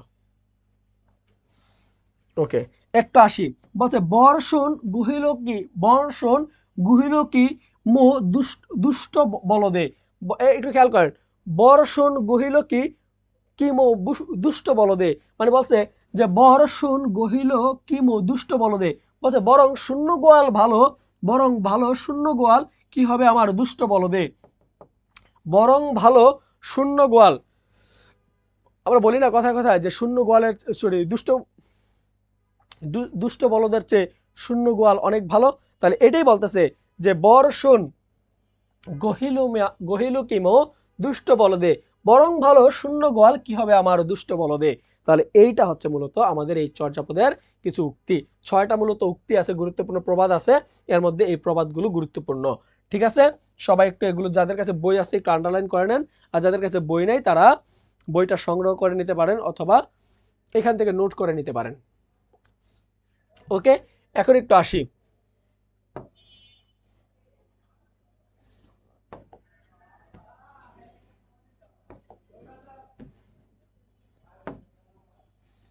সবাই একটু দেখি। বলছে অন্ধকার যুগ, বাংলা সাহিত্যে আমরা প্রাচীন যুগে আসি, আমরা আমরা মধ্যযুগে চলে আসছি, একটু খেয়াল করি সবাই, যে মধ্যযুগ, বাংলা সাহিত্যের মধ্যযুগ, বাংলা সাহিত্যের মধ্যযুগ, বাংলা সাহিত্যের মধ্যযুগে আমরা বলছিলাম প্রথম 150 বছরকে কি বলা হয়, বাংলা সাহিত্যের মধ্যযুগের প্রথম 150 বছরকে অন্ধকার যুগ বলা হয়। কি যুগ বলা হয়? অন্ধকার যুগ বলা হয়। এই অন্ধকার যুগে অন্ধকার যুগের আরেকটা বৈশিষ্ট্য হচ্ছে এই যুগটা ছিল তুর্কি শাসন আমলের যুগ, তুর্কি শাসন আমলের যুগ। এই যুগে মূলত মুসলিম শাসন আমলে আমাদের এই বাংলাদেশে বা আমাদের এই অঞ্চল থেকে পরবর্তীতে কিন্তু যারা বৌদ্ধ ধর্মাবলম্বীরা ছিল তারা কিন্তু নেপালে আশ্রয় নেয় এবং নেপালেই কিন্তু আমাদের এই গ্রন্থটা চলে যায়। তো আমাদের এই মধ্যযুগের প্রথম 150 বছরকে কি যুগ বলা হয়? তুর্কি যুগ বলা হয়। এই অন্ধকার যুগের সাহিত্যকর্মের মধ্যে যেমন আছে শূন্য পুরাণ, লিখেছেন রামাই পণ্ডিত। এই রামাই পণ্ডিত যে গ্রন্থটা লিখছে এটা মূলত হচ্ছে গদ্য এবং পদ্য মিশায়া, মানে গদ্য এবং পদ্য মিশ্রিত একটা কাব্য, যাকে বলা হয় যে চম্পু কাব্য। কি বলা হয়? চম্পু কাব্য। এটা মূলত ধর্ম পূজার শাস্ত্র গ্রন্থ নামে পরিচিত, ধর্মগ্রন্থ, ধর্ম পূজার শাস্ত্র গ্রন্থ নামে পরিচিত, ধর্মগ্রন্থ, শাস্ত্র, ধর্মীয় গ্রন্থ বা ধর্মীয় শাস্ত্র গ্রন্থ নামে এই গ্রন্থটি পরিচিত। তাহলে একটু খেয়াল করেন, শূন্য পুরাণ লিখেছেন কে? রামাই পণ্ডিত। এগুলো মূলত অন্ধকার যুগের কাব্য। কোন যুগের কাব্য? অন্ধকার যুগের কাব্য। আমরা জানি যে এই যে 150 বছর যে অন্ধকার যুগটা ছিল, এই অন্ধকার যুগে নাকি তেমন কোনো সাহিত্যকর্ম রচনা হয়নি, না উল্লেখযোগ্যভাবে রচনা হয়নি, তবে কিছু কিছু গ্রন্থ রচনা হয়েছে, যার মধ্যে যেমন শূন্য পুরাণ, শেখ শুভদয়া, প্রকৃত পৈঙ্গল, এই গ্রন্থগুলো রচনা হয়েছে। আর এই গ্রন্থগুলো হচ্ছে চম্পু কাব্য। চম্পু কাব্য মানে কি? সেটা হচ্ছে গদ্য এবং পদ্য দুইটা মিক্স করে লেখা, এগুলোকে বলা হয় চম্পু কাব্য। গদ্য এবং পদ্য মিশ্রিত কাব্যকে কি বলা হয়? চম্পু কাব্য বলা হয়। কি লিখছেন ভাইয়া? নিয়মিত ক্লাস হবে ইনশাল্লাহ। হ্যাঁ, নিয়মিত ক্লাস চাই ভাইয়া। রিকোয়েস্ট কি, কি লিখছেন ভাইয়া? রেগুলার কি এই একই টাইমে ক্লাস হবে? আগামীকালকে হবে না শুধু ক্লাস, সপ্তাহে সোমবার ব্যতীত সপ্তাহে প্রত্যেক দিনই এই টাইমে ক্লাস হবে। সোমবার ব্যতীত, সোমবার আর শুক্রবার ব্যতীত প্রত্যেক দিনই এই টাইমে ক্লাস হবে, সন্ধ্যা 7টায়। সন্ধ্যা 7টায় সপ্তাহে রেগুলার ক্লাস হবে, 7টা বা 7:30টায়। ঠিক আছে? ওকে ভাইয়া, আর ইউর জন্য এগুলা কি ইম্পর্টেন্ট? Of course important. আর ইউতে বিগত বছরের প্রশ্ন দেখেন, রাজশাহী বিশ্ববিদ্যালয়ে বিগত বছরের প্রশ্ন দেখেন, এই যে চর্যাপদ থেকে প্রশ্ন আসছে, চর্যাপদ থেকে বিগত বছরের প্রশ্ন আসছে। ওকে, আমরা একটু আসি। তো দেখেন আমরা সুলতানি যুগে আসি একটু। সুলতানি যুগ, সুলতানি যুগ কোনটা? সুলতানি যুগ হচ্ছে 1351 থেকে 1575 পর্যন্ত হচ্ছে সুলতানি যুগ, বাংলা সাহিত্যে সুলতানি যুগ। এই সুলতানি যুগটা বিখ্যাত মূলত অনুবাদ সাহিত্যের জন্য। কি সাহিত্যের জন্য? অনুবাদ সাহিত্যের জন্য। বাংলা সাহিত্যে অনুবাদ সাহিত্যে পৃষ্ঠপোষকতা দিয়েছিলেন এই আলাউদ্দিন হুসাইন খাঁ। আলাউদ্দিন হুসাইন খাঁ, সবাই একটু নোট করে রাখেন। বাংলা সাহিত্যে অনুবাদ সাহিত্যের জন্য পৃষ্ঠপোষকতা দিয়েছিলেন কে? আলাউদ্দিন হুসাইন খাঁ। আলাউদ্দিন হুসাইন খাঁ। খাঁটি বাংলা ভাষায় রচিত প্রথম গ্রন্থের নাম কি? হ্যাঁ, খাঁটি বাংলা ভাষায় রচিত প্রথম গ্রন্থের নাম হচ্ছে শ্রীকৃষ্ণ কীর্তন। ওকে, এরপর দেখি মধ্যযুগের অন্যতম নিদর্শন হচ্ছে শ্রীকৃষ্ণ কীর্তন। মধ্যযুগের অন্যতম নিদর্শন হচ্ছে শ্রীকৃষ্ণ কীর্তন। এটি সর্বজন স্বীকৃত খাঁটি বাংলা ভাষায় রচিত প্রথম গ্রন্থ। বাংলা সাহিত্যে যদি পরীক্ষা আসে যে বাংলা সাহিত্যে প্রথম খাঁটি বাংলা ভাষায় রচিত গ্রন্থের নাম কি, প্রথম খাঁটি বাংলা ভাষায় রচিত গ্রন্থের নাম হচ্ছে শ্রীকৃষ্ণ কীর্তন। শ্রীকৃষ্ণ কীর্তন। আমাদের 6 তারিখ এক্সাম, তাহলে কি কবে স্যার? হ্যাঁ, আমরা এই 6 দিন আমরা ক্লাস নিব, কোনো সমস্যা নাই। বরু চণ্ডীদাস রচনা করেন, হ্যাঁ আসতেছি ভাইয়া। প্রিয়া যারা যুক্ত আছে আমাদের সাথে, আমরা 6 তারিখে আমরা প্রতিদিনই ক্লাস নেব ইনশাল্লাহ, কোনো সমস্যা নাই। সবাই আগামীকালকে শুধু ক্লাসটা হবে না, আগামীকাল ছাড়া প্রতিদিনই ক্লাস হবে। একটু খেয়াল করি, যেমন আমরা বললাম মধ্যযুগের অন্যতম সাহিত্যকর্ম কি? শ্রীকৃষ্ণ কীর্তন। এই শ্রীকৃষ্ণ কীর্তনের বৈশিষ্ট্য কি? এটি হচ্ছে সর্বজন স্বীকৃত প্রথম বাংলা ভাষায় রচিত কাব্যগ্রন্থ। আমরা খেয়াল করলে দেখব যে আমাদের চর্যাপদ গ্রন্থটাও বাংলা ভাষায় রচিত, প্রাচীন বাংলার গ্রন্থ। কিন্তু এইটার একটা বৈশিষ্ট্য হচ্ছে, এটা আমাদের ডক্টর মোহাম্মদ শহীদুল্লাহ বলছে এটা হচ্ছে বঙ্গ কামরূপী ভাষায় লেখা। আমাদের ডক্টর সুনীতি কুমার চট্টোপাধ্যায় বলছে যে এটি হচ্ছে আলো আধারীর ভাষা। মূলত বাংলা ভাষায় স্বীকৃত এবং সকলের কাছে স্বীকৃত কাব্যগ্রন্থের নাম হচ্ছে এই শ্রীকৃষ্ণ কীর্তন। শ্রীকৃষ্ণ কীর্তন এই গ্রন্থটা নিয়ে আমরা আরেকটু বলি যে এর আগে আমাদের যতগুলো গ্রন্থ ছিল সবগুলো গ্রন্থই আমরা দেখছি বাংলা ভাষায় যে গ্রন্থগুলো ছিল, যেমন চর্যাপদ গ্রন্থতে 23 জন, মতান্তরে 24 জন লেখক বা পদকর্তা ছিলেন। কিন্তু আমাদের এই শ্রীকৃষ্ণ কীর্তন কাব্যগ্রন্থটিতে আমরা দেখতে পাই এখানে একজন কেবল লেখক। লেখক কয়জন? একজন। এর রচয়িতার নাম কি? বরু চণ্ডীদাস। রচয়িতার নাম কি? বরু চণ্ডীদাস, যার ছদ্মনাম হচ্ছে অনন্ত বরু। তাহলে আমরা দেখলাম বাংলা সাহিত্যে আজকে ম্যারাথন ক্লাস কতক্ষণ হবে? আজকে ম্যারাথন ক্লাস বাংলা সাহিত্যের ইতিহাস সবটা শেষ হওয়ার আগ পর্যন্ত হবে। ঠিক আছে, বাংলা সাহিত্যের ইতিহাস সবটা শেষ হওয়ার আগ পর্যন্ত হবে। যখনই আমার ক্লাসগুলো হবে তখনই আপনারা একটু খাবার টাবার, হালকা পানি, বিস্কিট নিয়ে বসবেন। ঠিক আছে, রিভিশন ক্লাস যেহেতু আমরা লং টাইম নিতে চাচ্ছি। ঠিক আছে, তো একটু খেয়াল করি। তো আমরা বললাম যে বাংলা সাহিত্যে মধ্যযুগের যখন আছে শ্রীকৃষ্ণ কীর্তন, এই গ্রন্থটা কে লিখছে? শ্রীকৃষ্ণ কীর্তন গ্রন্থটা লিখছে বরু চণ্ডীদাস। এটা হচ্ছে একক কবি কর্তৃক রচিত প্রথম গ্রন্থের নাম হচ্ছে শ্রীকৃষ্ণ কীর্তন। শ্রীকৃষ্ণ কীর্তন। স্যার এটার পিডিএফ দেওয়া যাবে কি? আপনারা যারা শিক্ষা ফাইনাল সাজেশন বইটি সংগ্রহ করেন না, অবশ্যই শিক্ষা ফাইনাল সাজেশন বইটা সংগ্রহ করবেন। আশা করি আপনি বইটা সংগ্রহ করলে সবচেয়ে বেশি উপকৃত হবেন। তবে যদি আজকের ক্লাস যদি 200 শেয়ার হয়, ইনশাল্লাহ আমাদের এই বাংলা সাহিত্যের ইতিহাসের সম্পূর্ণ ক্লাসটা আমাদের শিক্ষা বইয়ের পিডিএফ আপনাদেরকে আমরা দিয়ে দিব। আমাদের শিক্ষা পেজের মধ্যে আমরা এই শিক্ষা পেজের মাধ্যমে আমরা দিয়ে দিব। যদি আজকের ক্লাস 200 শেয়ার হয়, কত শেয়ার? 200 শেয়ার। 200 শেয়ার যদি হয়, শিক্ষা পেজ থেকে যদি আজকে 200 শেয়ার হয়, ইনশাল্লাহ আজকের ক্লাস আমরা সম্পূর্ণ পিডিএফ দিয়ে দিব। অলরেডি 125টা শেয়ার হয়েছে, আর মাত্র 75টা শেয়ার হইলেই আমরা ইনশাল্লাহ এই পিডিএফটা, এই আজকের টপিক্সের পিডিএফটা আপনাদেরকে দিয়ে দিতে পারবো। 200 শেয়ার করে ফেলেন সবাই। সবাই একটু বন্ধুদেরকে শেয়ার করেন। আপনার বিভিন্ন গ্রুপগুলোতে একটু শেয়ার করেন, তাহলেই হয়ে যাবে।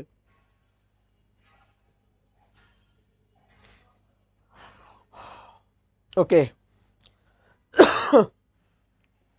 125টা শেয়ার হয়েছে। 200 শেয়ার হলেই আমরা আজকে বাংলা সাহিত্যের প্রাচীন যুগ, মধ্যযুগ এবং আধুনিক যুগ, সম্পূর্ণ এই যুগ ইতিহাসটা আমরা পিডিএফ দিয়ে দিব। নিজে থাকলেই হবে না, বন্ধুদেরকে একটু শেয়ার করতে হবে, কারণ অডিয়েন্স না থাকলে তো ক্লাস নিয়ে ভালো লাগবে না, তাই না? ওকে, আমরা আসি মধ্যযুগের অন্যতম গ্রন্থ হচ্ছে শ্রীকৃষ্ণ কীর্তন, যে গ্রন্থটি একক কবি কর্তৃক রচিত। এই গ্রন্থটি রচনা করেছিলেন বরু চণ্ডীদাস, যার ছদ্মনাম হচ্ছে অনন্ত বরু, বা আদি কবি, বাংলা সাহিত্যের আদি কবি বা প্রাচীন কবি বলা হয় এই বরু চণ্ডীদাসকে। যেমন আমাদের এই চণ্ডীদাস নিয়ে সমস্যা আছে। ডক্টর মোহাম্মদ শহীদুল্লাহর মতে চণ্ডীদাস হচ্ছে 3 জন। কয়জন? 3 জন। তার মধ্যে প্রাচীনতম কবি হচ্ছে আমাদের এই বরু চণ্ডীদাস। একটু আসি, কাব্যটি বাংলা ভাষায় রচিত কোনো লেখকের একক গ্রন্থ। পুঁথিতে একটি চিরকুট পাওয়া যায়, যে গ্রন্থ নামকরণ করা হয়েছে এই চিরকুটের নাম অনুসারে। চিরকুটে পাওয়া গিয়েছিল শ্রীকৃষ্ণ সন্দব্য। ক্লাসগুলো কি ইউটিউবে কোনো চ্যানেলে পাবো? হ্যাঁ, অফকোর্স পাবেন। ক্লাসগুলো আপনি রাশেদ স্যার ইউটিউব চ্যানেলে পাবেন। কোন চ্যানেলে? রাশেদ স্যার ইউটিউব চ্যানেলে যাবেন। এই রাশেদ স্যার ইউটিউব চ্যানেলে গিয়ে রাশেদ স্যার ইউটিউব চ্যানেলে গিয়ে আপনি জাস্ট আপনি ইউনিভার্সিটি প্লে লিস্টে যাবেন, ইউনিভার্সিটি প্লে লিস্টে গেলে আপনি এই ক্লাসগুলো পেয়ে যাবেন ইনশাল্লাহ। ওকে ওকে, আমরা একটু আসি 1909 সালে, কয় সালে? 1909 সালে ভারতের পশ্চিমবঙ্গের বাঁকুড়া জেলার কাকিল্য গ্রামের এক গৃহস্থলঘরের গোয়াল ঘরের চালা বা গরুর ঘরের চালা থেকে বসন্তরঞ্জন রায় বিদ্যুৎ বল্লভ এই গ্রন্থটি আবিষ্কার করেন। তাহলে আমরা একটু খেয়াল করি যে আমাদের এই শ্রীকৃষ্ণ কীর্তন গ্রন্থটি কে আবিষ্কার করেন? শ্রীকৃষ্ণ কীর্তন গ্রন্থটি আবিষ্কার করেন বসন্তরঞ্জন রায় বিদ্যুৎ বল্লভ। আর চর্যাপদ আবিষ্কার করেন কে? চর্যাপদ আবিষ্কার করেন ডক্টর হরপ্রসাদ শাস্ত্রী। চর্যাপদ আবিষ্কার করছে ডক্টর হরপ্রসাদ শাস্ত্রী। আর শ্রীকৃষ্ণ কীর্তন আবিষ্কার করছে কে? শ্রীকৃষ্ণ কীর্তন গ্রন্থটি আবিষ্কার করেছে ডক্টর আমাদের বসন্তরঞ্জন রায় বিদ্যুৎ বল্লভ। ডক্টর না, এটা হবে বসন্তরঞ্জন রায় বিদ্যুৎ বল্লভ। এই গ্রন্থটি কত সালে প্রকাশিত হয় একটু খেয়াল করি। আমাদের চর্যাপদ গ্রন্থ এবং শ্রীকৃষ্ণ কীর্তন এই দুইটা গ্রন্থই খেয়াল রাখবেন। চর্যাপদ এবং শ্রীকৃষ্ণ কীর্তন দুইটা গ্রন্থই 1916 সালে বঙ্গীয় পরিষদ থেকে প্রকাশিত হয়। 1916 সালে বঙ্গীয় পরিষদ থেকে প্রকাশিত হয়। 1916 সালে বঙ্গীয় পরিষদ থেকে প্রকাশিত হয়।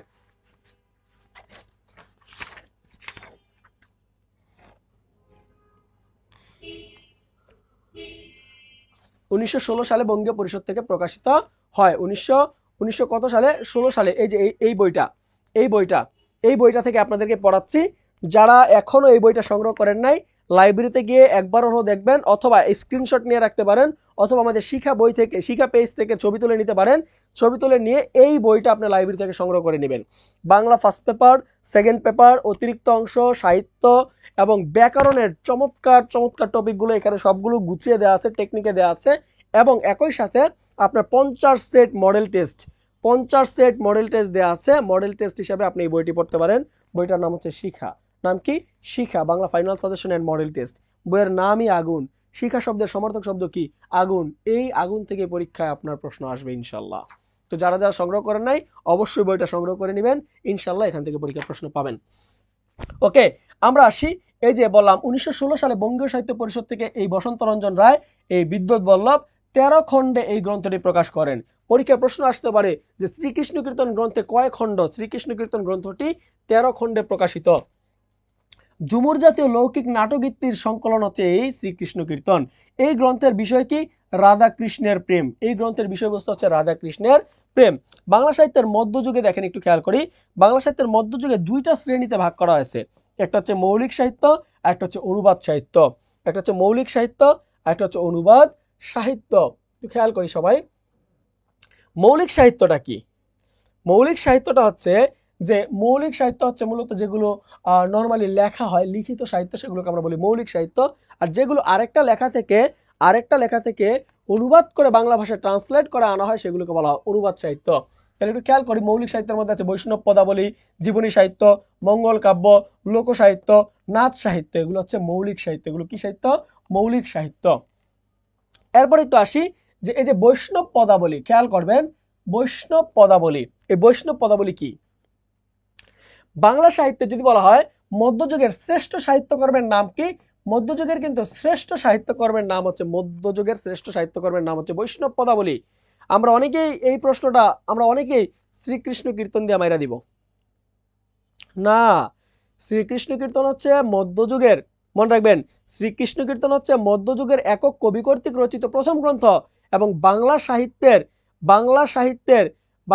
খাঁটি বাংলা ভাষায় রচিত প্রথম গ্রন্থের নাম হচ্ছে শ্রীকৃষ্ণ কীর্তন। চর্যাপদ আবিষ্কার হয় 1907 সালে। হ্যাঁ, চর্যাপদ 1907 সালে আবিষ্কার হয়। আর শ্রীকৃষ্ণ কীর্তন আবিষ্কার হয় 1909 সালে। 1909 সালে শ্রীকৃষ্ণ কীর্তন আবিষ্কার হয় 1909 সালে। চর্যাপদ আবিষ্কার হয়েছে 1907 সালে। ঠিক আছে, তো একটু খেয়াল করি, এই চর্যাপদ গ্রন্থটা হচ্ছে 1907 সালে, আর শ্রীকৃষ্ণ কীর্তন হচ্ছে 1907 সালে। মাথায় রাখবেন, দুইটা গ্রন্থই প্রকাশিত হয়েছে। এই যে চর্যাপদ এবং শ্রীকৃষ্ণ কীর্তন দুইটা গ্রন্থই প্রকাশিত হয়েছে 1916 সালে। কত সালে? 1916 সালে। চর্যাপদ এবং শ্রীকৃষ্ণ কীর্তন দুইটা গ্রন্থ 1916 সালে বঙ্গীয় সাহিত্য পরিষদ থেকে প্রকাশিত হয়। মাথায় রাখবেন।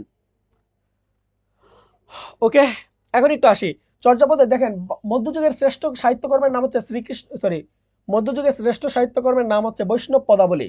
আর মধ্যযুগের একক কবি কর্তৃক রচিত গ্রন্থের নাম হচ্ছে আমাদের এই শ্রীকৃষ্ণ কীর্তন। এরপর আসি বিদ্যাপতি। বিদ্যাপতি হচ্ছে ব্রুজবুলি ভাষার স্রষ্টা। ব্রুজবুলি ভাষাটা কি ভাই? ব্রুজবুলি ভাষা হচ্ছে মৈথিলি এবং পালি এবং মৈথিলি ভাষা একবারে মিশ্রিত হয়ে যে ভাষাগুলো সেগুলোকে বলা আমরা ব্রুজবুলি ভাষা বলি। যেমন তিনি বৈষ্ণব পদাবলী রচনা করেন। তাহলে বৈষ্ণব পদাবলী রচয়িতাকে, এই বৈষ্ণব পদাবলী, এই যে মধ্যযুগের শ্রেষ্ঠ গ্রন্থ বৈষ্ণব পদাবলী, এটা রচয়িতা হচ্ছে আমাদের এই বিদ্যাপতি। রচয়িতাকে বিদ্যাপতি। তার উপাধি কি ছিল? এই বিদ্যাপতির উপাধি ছিল কবি কণ্ঠহার। বিদ্যাপতির উপাধি কি ছিল? কবি কণ্ঠহার। এরপর আসি চণ্ডীদাস। ডক্টর মোহাম্মদ শহীদুল্লাহর মতে চণ্ডীদাস হচ্ছে কয়জন? 3 জন। একটু আগে বলছি বরু চণ্ডীদাস, দ্বিজ চণ্ডীদাস এবং দীন চণ্ডীদাস। এর মধ্যে প্রাচীনতম কবি হচ্ছে বা প্রাচীনতম চণ্ডীদাস হচ্ছে বরু চণ্ডীদাস। প্রাচীনতম চণ্ডীদাসের নাম কি? বরু চণ্ডীদাস। বরু চণ্ডীদাস। এখন একটু খেয়াল করি চণ্ডীদাসের বিখ্যাত উক্তি। চণ্ডীদাসের বিখ্যাত উক্তি কি? যেমন সবার উপর মানুষ সত্য তাহার উপর নাই, এটা কার উক্তি? চণ্ডীদাসের উক্তি। একবার পরীক্ষা প্রশ্ন আসছে সবার উপর মানুষ সত্য তাহার উপর নাই, উক্তিটি কার? অনেকেই আমরা উত্তর করছি এই উক্তিটা হচ্ছে মাইকেল মধুসূদন দত্তের। আসলে না, এই উক্তিটি হচ্ছে চণ্ডীদাসের। কার? চণ্ডীদাসের। সবার উপর মানুষ সত্য তাহার উপর নাই, উক্তিটি কার? চণ্ডীদাসের। এরপর আসি সই কে শোনাইল শ্যাম নাম। সই কে শোনাইল শ্যাম নাম, তাহলে এই উক্তিটি কার? এই উক্তিটিও চণ্ডীদাসের। সই কেমনে ধরিব হিয়া আমারই বধুয়া আন বাড়ি যায় আমানি আঙিনা দিয়া। যেমন একটা গান আছে বাংলায়, আমাদের বাংলায় একটা বর্তমান সময়ের একটা গান আছে। হৃদয় দেখো তো প্রশ্ন, হৃদয় দেখো তো তুমি কই আছো?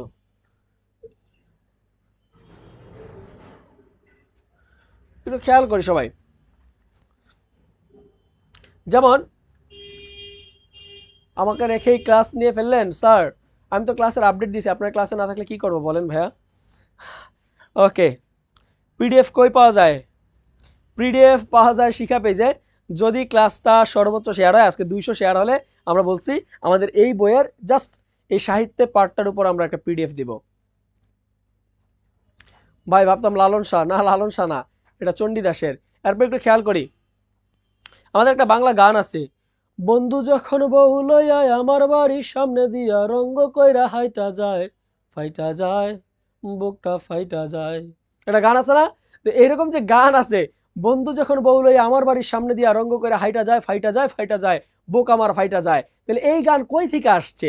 এই গান মূলত আসছে বাংলা সাহিত্যের ইতিহাস থেকে। দেখেন এই গান লিখে গেছে কে? আমাদের চণ্ডীদাস। এই গান লিখছে কে? চণ্ডীদাস। চণ্ডীদাস লিখছে সই কেমনে দরি বহিয়া আমারই বধুয়া আন বাড়ি যায় আমারই আঙিনা দিয়া। তাহলে এই উক্তি থেকে মূলত পরবর্তীতে মূলত আমাদের এই গানটা আসে, যে বন্ধু যখন বউ লইয়া আমার বাড়ির সামনে দিয়া রঙ্গ করে হাইটা যায়, ফাইটা যায়, ফাইটা যায়, বুক আমার ফাইটা যায়। মোবাইলটা বন্ধ হয়ে গেল, একটু চার্জে লাগাইলে না, লাগাও। একটু লাইনে থাকি সবাই, আমরা একটু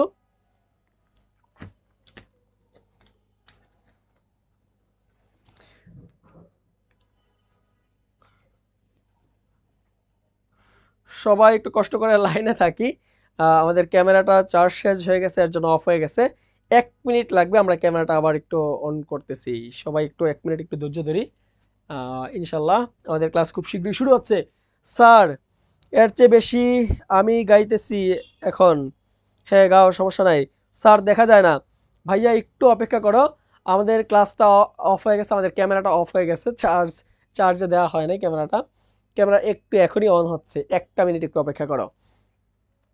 গান জানলেই হয় না, হিস্ট্রি জানতে হয়, ঠিক আছে? ওকে, ফাইটা যায় আমার বুক ফাইটা যায়, ফাইটা যাবে, বিশ্ববিদ্যালয়ে চান্স না পেলে বুক ঠিকই ফাইটা যাবে।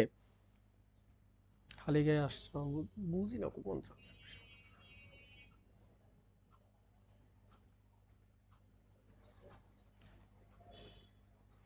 একটু অপেক্ষা করি ভাইয়া, গান শোনান ততক্ষণ।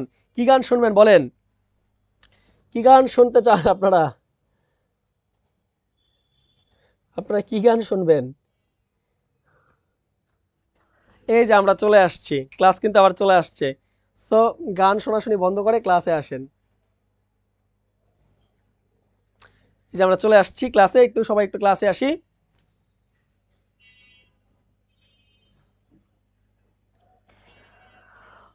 ওকে, একটু সবাই খেয়াল করি। যেমন জ্ঞান দাস, আমরা কি বললাম? জ্ঞান দাস। জ্ঞান দাস হচ্ছে এই আমাদের আমাদের চণ্ডীদাসের সাধক হচ্ছে জ্ঞান দাস। চণ্ডীদাসকে যেমন ওই যে আমরা বলছিলাম সবার উপর মানুষত্ব তাহার উপর নাই, এগুলো লিখছে কে? চণ্ডীদাস লিখছে। তাহলে চণ্ডীদাসের সাধক কে ছিল? এই জ্ঞান দাস। এই জ্ঞান দাস মূলত ছিলেন একজন শিল্পী। কি ছিলেন? শিল্পী। তার উক্তিগুলো কি ছিল দেখেন, তার বিখ্যাত উক্তি ছিল, রূপ লাগিয়া আখি জুড়ে গুণে ভরে মন, সুখের লাগিয়া এগোর বান্ধনু আনলে পুরিয়া যায়।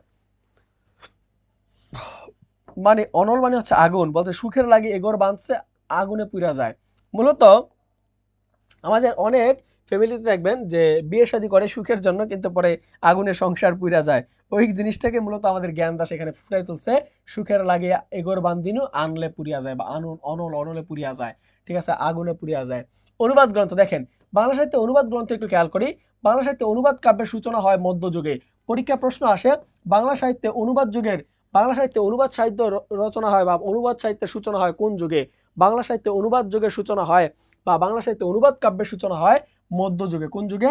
মধ্যযুগে। আর যদি বলা হয় বাংলা সাহিত্যের প্রাচীনতম শাখা কি, তাহলে হবে কাব্য। তাহলে কি হবে? কাব্য। সংস্কৃত ভাষা থেকে অনুবাদ করা হয়েছে রামায়ণ, মহাভারত এবং শ্রীমত ভগবত।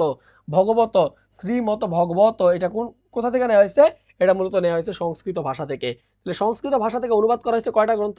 সেটা হচ্ছে রামায়ণ, মহাভারত এবং ভগবত। ঠিক আছে, এখন একটু আসি ডাক ও খনার বচন। ডাক ও খনার বচন, এখান থেকে পরীক্ষা কিন্তু ঢাকা বিশ্ববিদ্যালয়ের পরীক্ষা প্রশ্ন একটা আসছিল, যে ঢাকা বিশ্ববিদ্যালয়ের পরীক্ষা প্রশ্ন আসছিল এইটা, কোনটা যেন, এই যে দেখেন, এই লাইনটা কিন্তু ঢাকা বিশ্ববিদ্যালয়ে গত বছর পরীক্ষা প্রশ্ন আসছে। যে বলেন যে এখান থেকে প্রশ্ন আসে কিনা, যে শনিতে 7, মঙ্গলে 3 আর বাকি সব 3 দিন। এটা ঢাকা বিশ্ববিদ্যালয়ে গত বছরের প্রশ্ন। ঢাকা বিশ্ববিদ্যালয়ে ডিইউতে আসছে গত বছর, এটা ডিইউতে কিন্তু এই প্রশ্নটা আসছে, যে শনিতে 7, মঙ্গলে 3 আর বাকি সব দিন দিন। এটা কিন্তু ঢাকা বিশ্ববিদ্যালয়ে বিগত বছরের প্রশ্ন। দেখেন, ডাক ও খনার বচন থেকে পরীক্ষা প্রশ্ন আসে। ডাক আর খনার বচনটা কি? ডাক ও খনার বচনটা মূলত হচ্ছে বাংলা সাহিত্যে, একটু খেয়াল করবেন, বাংলা সাহিত্যে কিছু কিছু প্রবাদ বাক্য আছে, যেগুলো কোনো লিখিত প্রবাদ বাক্য না, মূলত এগুলো বিভিন্ন মানুষের মুখে মুখে রচিত, যেমন গ্রামের মায় ঝি অথবা কৃষকদের মুখে মুখে রচিত যে গ্রন্থগুলো আছে বা প্রবাদ বাক্যগুলো আছে, সেগুলোকে বলা হয় যে ডাক ও খনার বচন। ঠিক আছে, গুচ্ছতেও আসছিল একটা। হ্যাঁ ঠিক আছে, তাহলে ডাক ও খনার বচন দেখেন, ডাক ও খনার বচন থেকে 2টা প্রশ্ন আসছে গত বছর। যেমন বৌদ্ধ সমাজের ডাকের বচন উৎপত্তি হয়েছে, তাহলে কোন সমাজে, পরীক্ষা যদি প্রশ্ন আসে যে কোন সমাজে ডাক ও খনার বচনের উৎপত্তি হয়েছে, তাহলে বৌদ্ধ সমাজে এই যে ডাকের বচন বা খনার বচনের উৎপত্তি হয়েছে। ডাকার্ণব গ্রন্থে ডাকের বৌদ্ধত্বের প্রমাণ, এই ডাকার্ণব গ্রন্থের মধ্যে মূলত এই ডাকার্ণব গ্রন্থের মধ্যে মূলত এই গ্রন্থের এই প্রবাদগুলোর প্রমাণ আছে। এগুলো দেখেন, কৃষক ও বৌজি এসেছে বৌসডির কণ্ঠস্বর থেকে এই গ্রন্থটি, মানে এই বিষয়টি আসছে। মানে আমি যেটা বললাম যে কৃষক এবং বৌজি মানুষের মুখে মুখে রচিত যে গ্রন্থগুলো আছে, কথাগুলো আছে, সেগুলোকে বলা হয় ডাক ও খনার বচন।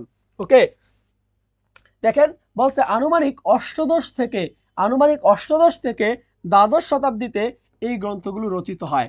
অষ্টাদশ থেকে দ্বাদশ শতাব্দীতে। তাহলে কোন সময় এই ডাক ও খনার বচন রচিত হয়? ডাক ও খনার বচন রচনা হয়েছিল আনুমানিক অষ্টাদশ থেকে দ্বাদশ শতাব্দীতে রচিত হয়েছে ডাক ও খনার বচন। দেখেন, কিছু গুরুত্বপূর্ণ খনার বচন আমি বলি, একটু খেয়াল করেন। যেমন আছে, একে তো নাচনি বুড়ি তার উপর ঢোলে বাড়ি। পরীক্ষা আসে আরেকটা, কাঁচায় না নোয়ালে বাস পাকলে করে ঠাস ঠাস।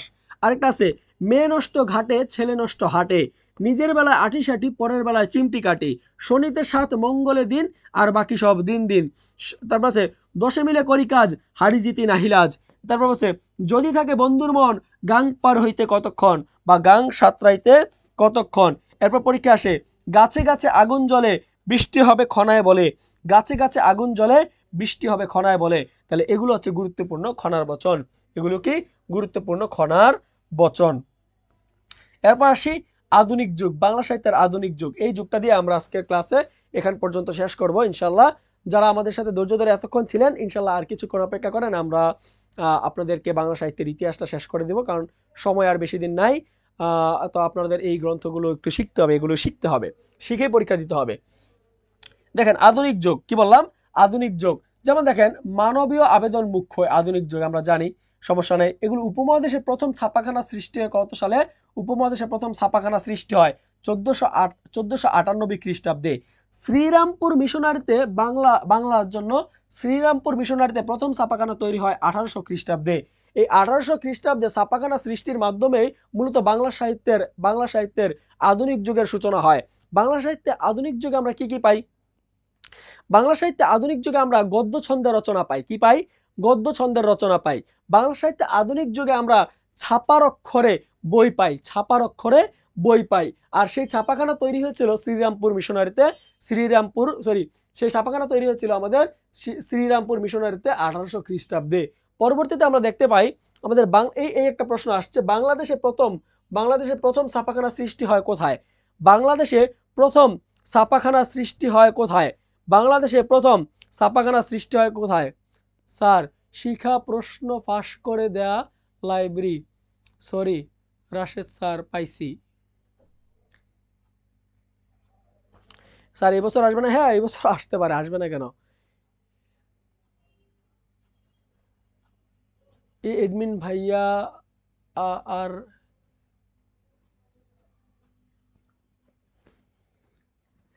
এই খেয়াল করেন, বাংলা লিটারেচার পড়া খুব কভার করে দেন ভাইয়া আজকে। হ্যাঁ আজকে লিটারেচার শেষ, ওকে। একটু খেয়াল করি কথা, কমেন্ট আমরা একটু খেয়াল করি, দিকে আসি।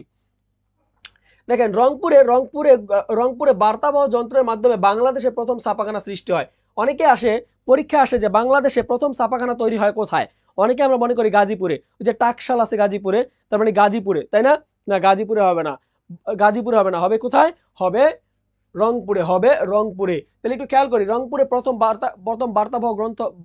বার্তা বাহক যন্ত্রটি কোথায়? যে ছাপাখানা, বাংলাদেশের প্রথম ছাপাখানা তৈরি হয় কোথায়? রংপুরে 1848 সালে। এটা একটু নোট করে রাখেন, পরীক্ষা আসছে একবার, এবারও আসতে পারে। বাংলা ভাষায় মুদ্রিত প্রথম গ্রন্থের নাম কি? বাংলা ভাষায় প্রথম মুদ্রিত গ্রন্থের নাম হচ্ছে, মানে ছাপা হয়েছে প্রথম গ্রন্থের নাম হচ্ছে কথোপকথন। বাংলা ভাষায় মুদ্রিত প্রথম গল্প গ্রন্থের নাম কি? গল্প গ্রন্থের নাম হচ্ছে ইতিহাসমালা। গল্প গ্রন্থের নাম কি? ইতিহাসমালা। দেখেন এই দুইটা প্রশ্ন কিন্তু কাছাকাছি। বাংলা ভাষায় মুদ্রিত প্রথম গ্রন্থ বলছে, বাংলা ভাষায় মুদ্রিত প্রথম গ্রন্থ, আরেকটা বলছে বাংলা ভাষায় মুদ্রিত প্রথম গল্প গ্রন্থ, গল্প সংগ্রহ। খেয়াল রাখতে হবে প্রশ্ন কি বলছে, এটা খেয়াল রাখতে হবে। প্রথম গ্রন্থ হলে হবে কথোপকথন, আর প্রথম মুদ্রিত গ্রন্থ বললে হবে ইতিহাসমালা। কি হবে? ইতিহাসমালা। দেখেন একটু খেয়াল করি, প্রথম বাংলা পত্র সাহিত্যের নাম কি? প্রথম বাংলা পত্র সাহিত্যের নাম হচ্ছে লিপিমালা। লিখছেন রামরাম বসু। লিখেছেন কে? রামরাম বসু। এরপর একটু আসি আমরা, বাঙালির লেখা বঙ্গ অক্ষরে মুদ্রিত প্রথম মৌলিক গ্রন্থের নাম কি? প্রথম মৌলিক গ্রন্থের নাম হচ্ছে রাজা প্রতাপাদিত্য চরিত্র। আজকের ক্লাসটি সর্বোচ্চ শেয়ার করলে কিন্তু সবার জন্য আমাদের এই শিখা পেজে কিন্তু আপনাদের জন্য উপহার থাকবে। ওকে, এখন আসি ভারতের লর্ড, একটু খেয়াল করি, ভারতের গভর্নর লর্ড ওয়েলেসলি কর্তৃক 1800 খ্রিস্টাব্দে 4 মে কলকাতায় ফোর্ট উইলিয়াম কলেজ প্রতিষ্ঠা হয়। কোথায়? কলকাতায় কলকাতায় ফোর্ট উইলিয়াম কলেজ প্রতিষ্ঠা হয়। কোথায় প্রতিষ্ঠা হয়? এই কলকাতায়। এর পরবর্তীতে 1801 সালে বাংলা বিভাগ চালু হয়। কত সালে? 1801 সালে বাংলা বিভাগ চালু হয়। বাংলা গদ্য সাহিত্যের বিকাশ ঘটে এই ফোর্ট উইলিয়াম কলেজের হাত ধরে। পরীক্ষায় যদি প্রশ্ন আসে বাংলা সাহিত্যের গদ্য যুগের বিকাশ হয় কোন যুগে? বাংলা সাহিত্যের গদ্য যুগের বিকাশ হয় এই মধ্যযুগে। কোন যুগে? আধুনিক যুগে। কোন যুগে? আধুনিক যুগে। বাংলা সাহিত্যের গদ্য সাহিত্যের বিকাশ ঘটে কোন যুগে? আধুনিক যুগে। কোন কলেজের মাধ্যমে? ফোর্ট উইলিয়াম কলেজের মাধ্যমে। কি হলো, আবার চলে গেল? ওকে, এরপর একটু আসি রাজা রামমোহন রায়। সবাই একটু আসি, রাজা রামমোহন রায়ের ভূমিকা আছে আমাদের এই বাংলা সাহিত্যে। দেখো রাজা রামমোহন রায়, তিনি ছিলেন সমাজ শিক্ষা সংস্কারক রাজা রামমোহন রায় কি ছিলেন? তিনি ছিলেন সমাজ শিক্ষা সংস্কারক। রাজা রামমোহন রায়, রাজা রামমোহন রায় তিনি কি করতেন? তিনি দেখেন আমাদের এই রবীন্দ্রনাথ ঠাকুর পরীক্ষা যদি আসে, রবীন্দ্রনাথ ঠাকুর কোন ধর্মাবলম্বী? রবীন্দ্রনাথ ঠাকুর কিন্তু হচ্ছে এই যে ব্রাহ্ম ধর্মাবলম্বী, ব্রাহ্ম ধর্মাবলম্বী। এই যে ব্রাহ্ম সভা অথবা ব্রাহ্ম সমাজ প্রতিষ্ঠাতা করেন কে? এই রাজা রামমোহন রায়। তিনি 1828 সালে হিন্দু, মুসলিম এবং খ্রিস্টান, মানে হিন্দু ধর্ম, ইসলাম ধর্ম এবং খ্রিস্টান ধর্ম, তিনটা ধর্মের ভালো ভালো জিনিসগুলোকে একসাথে করে তিনি একটা ধর্ম বানাইছে, নাম দিছে ব্রাহ্ম সভা। এটা তো বিড়াল ছিল না? না, এটা বিড়াল ছিল না, এটা বাঘ ছিল। বাঘ এসে মাঝে মাঝে আপনাদেরকে ঘুম ভাঙায় দেয়, যে আপনার ক্লাস করতে করতে যদি ঘুমায় যান তাহলে বাঘ কিন্তু আপনাদেরকে কামড় দিবে, ঠিক আছে? ওকে, জমিদার বিড়াল রাফার দেখা যাচ্ছে, একটু খেয়াল করে দেখেন। এক ঈশ্বরের উপর ভিত্তি করে রাজা রামমোহন রায় ব্রাহ্ম সভা প্রতিষ্ঠা করেন। আমাদের এই রবীন্দ্রনাথ ঠাকুর কিন্তু হিন্দু ধর্মের ছিল না। রবীন্দ্রনাথ ঠাকুরের ভাব হিন্দু ধর্মের থাকতে পারে, কিন্তু রবীন্দ্রনাথ ঠাকুর কিন্তু ব্রাহ্ম ধর্মের ছিলেন। কোন ধর্মের ছিলেন? ব্রাহ্ম ধর্মের ছিলেন। এই যে এক ঈশ্বরবাদী ধর্ম, নিরাকার এক ঈশ্বরবাদী ধর্মের প্রবক্তা হচ্ছে রাজা রামমোহন রায়। সেই ধর্মের তিনি কিন্তু যাজক ছিলেন বা ধর্মের কনস্টান্টর ছিলেন।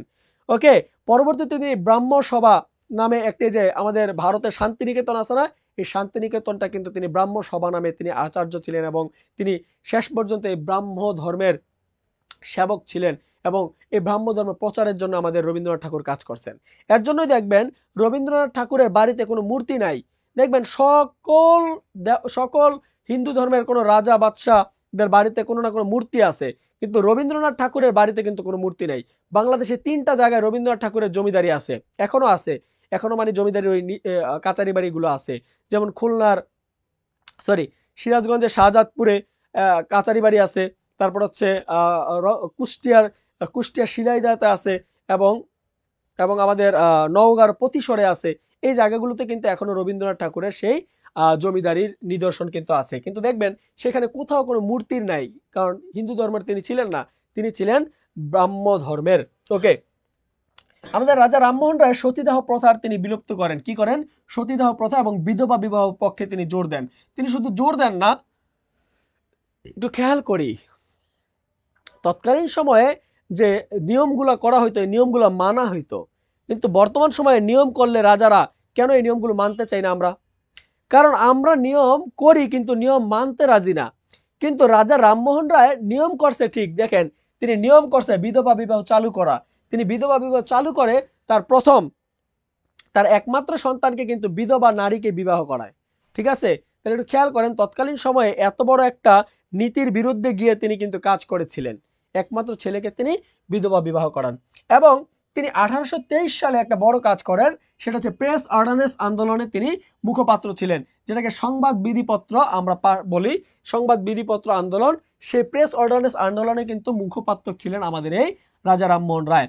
তাই তিনি এই প্রেস অর্ডিন্যান্স আন্দোলন করার ফলে পরবর্তীতে দিল্লির মুঘল সম্রাটের দ্বিতীয় আকবর কর্তৃক তিনি রাজা উপাধি পান 1830 সালে।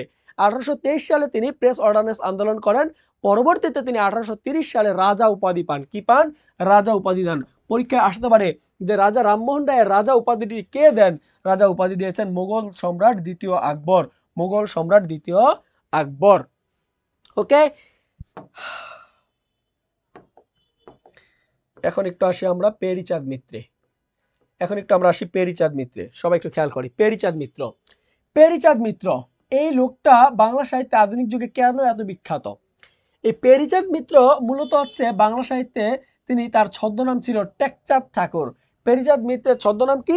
পেরিচাঁদ মিত্রের ছদ্মনাম হচ্ছে টেকচাঁদ ঠাকুর।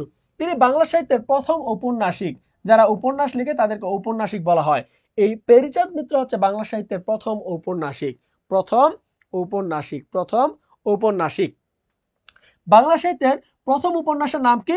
প্রথম উপন্যাসের নাম হচ্ছে আলালের ঘরের দুলাল, যা প্রকাশিত হয়েছিল 1858 সালে। উপন্যাসটির প্রধান চরিত্র ছিল ঠক চাচা। প্রধান চরিত্র কে ছিল? ঠক চাচা। এই উপন্যাসটি কথ্য আলালি ভাষায় প্রকাশিত হয়। কথ্য আলালি ভাষায় প্রকাশিত হয়। উল্লেখিত এই উপন্যাস ছাড়াও আমাদের এই কবির আরো কিছু উপন্যাস আছে, যেটা হচ্ছে আধ্যাত্মিক, আবেদী, আলালের ঘরে দুলাল, এগুলো হচ্ছে আমাদের পেরিচাঁদ মিত্রের বিখ্যাত গ্রন্থ বা উপন্যাস। ওকে, তাহলে দেখেন বাংলা সাহিত্যের প্রথম উপন্যাস রচনা করেন কে? বাংলা সাহিত্যের প্রথম উপন্যাস রচনা করেন পেরিচাঁদ মিত্র, পেরিচাঁদ মিত্র। এরপর আসি জহির রায়হান। যারা জাহাঙ্গীরনগর বিশ্ববিদ্যালয়ে পরীক্ষা দিবেন, যারা জাবিতে পরীক্ষা দিবেন, তারা এই জহির রায়হান সম্পর্কে পড়বেন। ঠিক আছে, আপনারা অনেকেই বলেন আমাকে, ভাই আমি জাহাঙ্গীরনগর বিশ্ববিদ্যালয়ে পরীক্ষা দিব, আমি জাহাঙ্গীরনগর বিশ্ববিদ্যালয়ে চান্স পাইতে চাই, কিন্তু পরীক্ষা দিয়ে আইসা বলেন, আল্লাহ ভাই জানেন না, জাহাঙ্গীরনগর বিশ্ববিদ্যালয়ে সিলেবাসের বাইরে থেকে প্রশ্ন করছে, সব সিলেবাসের বাইরের প্রশ্ন। আমি হাসি, আরে ভাই তুমি জাহাঙ্গীরনগর বিশ্ববিদ্যালয়ে পরীক্ষা দিতে চাচ্ছ, তুমি জাহাঙ্গীরনগর বিশ্ববিদ্যালয় সম্পর্কে জানো না, তাহলে হবে? হবে? জাহাঙ্গীরনগর বিশ্ববিদ্যালয়ে পরীক্ষা দিতে যাবা, তুমি জাহাঙ্গীরনগর বিশ্ববিদ্যালয় সম্পর্কে জানবা না, তাহলে তো হবে না। তাহলে তোমাকে জানতে হবে, কি জানতে হবে? তোমাকে জানতে হবে জাহাঙ্গীরনগর বিশ্ববিদ্যালয়ে জহির রায়হান থেকে প্রশ্ন হয়। জহির রায়হানের প্রকৃত নাম কি? আবু আবদার মোহাম্মদ জহিরুল্লাহ, ডাকনাম হচ্ছে জাফর। ডাকনাম কি? জাফর। শহীদুল্লাহ কায়সার ছিল তার ভাই। তার এই যে চিত্রনায়িকা কোহিনুর আক্তার বা সুচন্দ্রা তার ছিল স্ত্রী। এই বাংলা একাডেমি পুরস্কার পান 1972 সালে। জহির রায়হান বাংলা একাডেমি পুরস্কার পান কত সালে? 1972 সালে। জাহাঙ্গীরনগর কেন্দ্র কই হয়? জাহাঙ্গীরনগর বিশ্ববিদ্যালয় হয়। ওকে, এরপর তার কিছু উপন্যাস আছে। আমাদের জহির রায়হানের কিছু উপন্যাস আছে, যে উপন্যাসগুলো অনেকের আমরা মনে থাকে না, যাদের মন থাকে না। ঢাকা বিশ্ববিদ্যালয়ে আসতে পারে, তারপর একটু জানা রাখেন। তবে বেশিরভাগ প্রশ্ন এখান থেকে জাহাঙ্গীরনগর বিশ্ববিদ্যালয় করে, ঢাকা বিশ্ববিদ্যালয় আসে মাঝে মাঝে, তবে জাহাঙ্গীরনগর এখান থেকে বেশি প্রশ্ন আসে। দেখেন জাহাঙ্গীরনগরে আমাদের এই শহীদুল্লাহ সরি আমাদের জহির রায়হান থেকে প্রশ্ন আসে, যেমন তার উপন্যাসগুলো কি কি, যেমন শেষ বিকালের মেয়ে, হাজার বছর ধরে, আরেক ফাল্গুন, তারপর হচ্ছে আর কতদিন, ফেব্রুয়ারি 21শে ফেব্রুয়ারি, তৃষ্ণা, বরফ গলা নদী, কয়েকটি মৃত্যু, এগুলো হচ্ছে তার গুরুত্বপূর্ণ উপন্যাসের নাম। এই উপন্যাসগুলোর নাম মনে রাখবেন কিভাবে? মনে রাখার টেকনিক দেখেন আমার বইতে সব কবি সাহিত্যিকদের উপন্যাস, নাটক, কবিতা মনে রাখার টেকনিক দেয়া আছে। যেমন কিভাবে মনে রাখবেন? উপন্যাস মনে রাখার টেকনিক হচ্ছে, আর কতদিন বলছে হাজার বছর ধরে, বলছে ফাগুন মাসের তৃষ্ণায় বরফ গলা নদীর পানি না খেতে পেরে শেষ বিকালের মেয়েরা কয়েকটি মৃত্যুবরণ করেছে। তাহলে টেকনিকটা কি ছিল? টেকনিকটা ছিল আর কতদিন, বলছে হাজার বছর ধরে ফাল্গুন মাসের তৃষ্ণায় বরফ গলা নদীর পানি খেতে না পেয়ে শেষ বিকালের কয়েকটি মেয়ে মৃত্যুবরণ করে। তাহলে একটু খেয়াল করি, আর কতদিন এটা হচ্ছে একটা উপন্যাসের নাম, হাজার বছর ধরে এটা একটা উপন্যাসের নাম, ফাগুন একটা উপন্যাসের নাম, তৃষ্ণা একটা উপন্যাসের নাম, বরফ গলা নদী একটা উপন্যাসের নাম, তারপর হচ্ছে শেষ বিকালের মেয়ে এটা একটা উপন্যাসের নাম, তারপর হচ্ছে কয়েকটি মৃত্যু এটা একটা উপন্যাসের নাম। তাহলে দেখেন এই টেকনিকের মাধ্যমে কিন্তু আপনি আমাদের জহির রায়হানের উপন্যাসগুলোর নাম মনে রাখতে পারবেন। এরপর দেখি আরেক ফাল্গুন উপন্যাসটির পটভূমি কি? পরীক্ষায় আসে। আরেক ফাল্গুন উপন্যাসটির পটভূমি হচ্ছে 21শে ফেব্রুয়ারি ভাষা আন্দোলনকে ভিত্তিতে এই আরেক ফাল্গুন উপন্যাসটি রচনা করা হয়। পরীক্ষায় যদি আসে আরেক ফাল্গুন উপন্যাসটি প্রকাশিত হয় কোন প্রেক্ষাপটে? আরেক ফাল্গুন উপন্যাসটি প্রকাশিত হয় ফেব্রুয়ারি ভাষা আন্দোলনের প্রেক্ষাপটে। এরপর তার প্রকাশিত প্রথম উপন্যাসের নাম কি? এই জহির রায়হানের প্রকাশিত প্রথম উপন্যাসের নাম হচ্ছে শেষ বিকালের মেয়ে, যা সাপ্তাহিক বিজলি পত্রিকায় প্রথম প্রকাশিত হয়। তার পরিচালিত কিছু চলচ্চিত্র আছে যেগুলো আপনারা একটু পড়বেন। এর মধ্যে গুরুত্বপূর্ণ চলচ্চিত্র হচ্ছে যেমন কখনো আসেনি, তারপর হচ্ছে সঙ্গম, যা বাংলাদেশের প্রথম রঙিন চলচ্চিত্র। আপনারা যা সাধারণ জ্ঞানে পড়বেন তারা এগুলো পড়বেন, সাধারণ জ্ঞানে অবশ্যই এগুলো আছে, বাংলা সাহিত্যের যেহেতু টপিকস সাধারণ জ্ঞানে কিছু কিছু পাওয়া যায়। জীবন থেকে নেয়, এটা একটা গুরুত্বপূর্ণ প্রামাণ্যচিত্র, বা আমরা বলি এটা ভাষা আন্দোলনের ভিত্তিক একটা উপন্যাস বা রচনা, যেটা বলছি ভাষা আন্দোলন ভিত্তিক রচনা। যেমন আমরা বলি জীবন থেকে নেয়া 1970-এর এই চলচ্চিত্রে প্রথম বাংলাদেশে জাতীয় সঙ্গীত বাজানো হয়। এই 1970 সালে জীবন থেকে নেয়া এই চলচ্চিত্রের মধ্যে সর্বপ্রথম জাতীয় সঙ্গীত বাজানো হয়। বাহন 1965 সালে পাকিস্তানের প্রথম সিনেমা যা উর্দু ভাষায় নির্মিত হয়েছিল। আমাদের এই পূর্ব পাকিস্তানের প্রথম সিনেমা উর্দু ভাষায় প্রকাশিত হয়েছিল, রচনা উর্দু ভাষায়।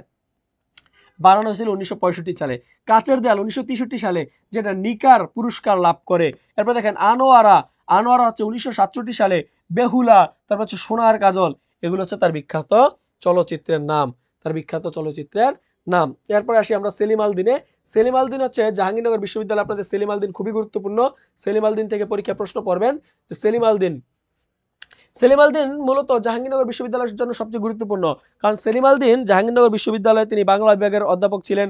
পরবর্তীতে তিনি সেলিম আল দিন, একটু একটু বলেন তো, বাংলাদেশে কোন দুইজন কবির কবর কেন্দ্রীয় মসজিদের পাশে, মানে কেন্দ্রীয় বিশ্ববিদ্যালয়ের কেন্দ্রীয় মসজিদের পাশে আছে?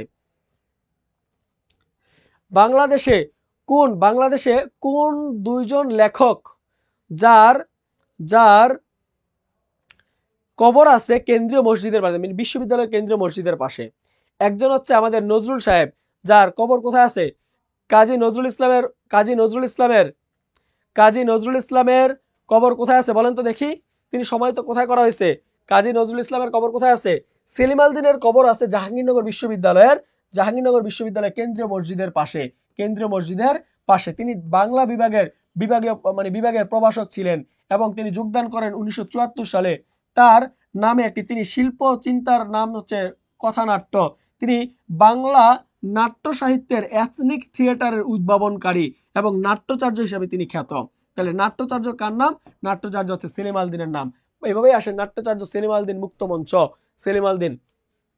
দেখেন তিনি বাংলা গ্রাম থিয়েটারের প্রবক্তা, পরীক্ষা প্রশ্ন আসতে পারে বাংলা গ্রাম থিয়েটারের প্রবক্তাকে, সেটা হবে সেলিম আল দিন।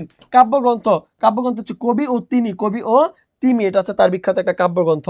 তারপর দেখেন অনুবাদ গ্রন্থ দেখেন নন্দিকেশ্বরের অভিনব দর্পণ, এটা হচ্ছে তার অনুবাদ গ্রন্থ।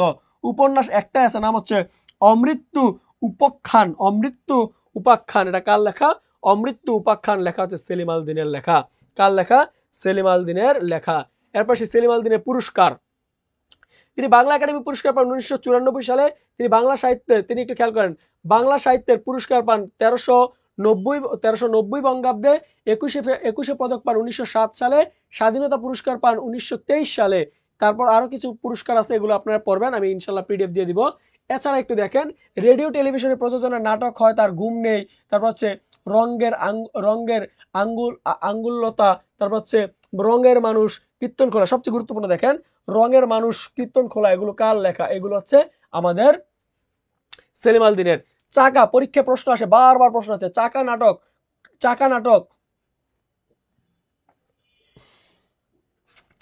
কার লেখা? চাকা নাটক হচ্ছে আমাদের সেলিম আল দিনের লেখা।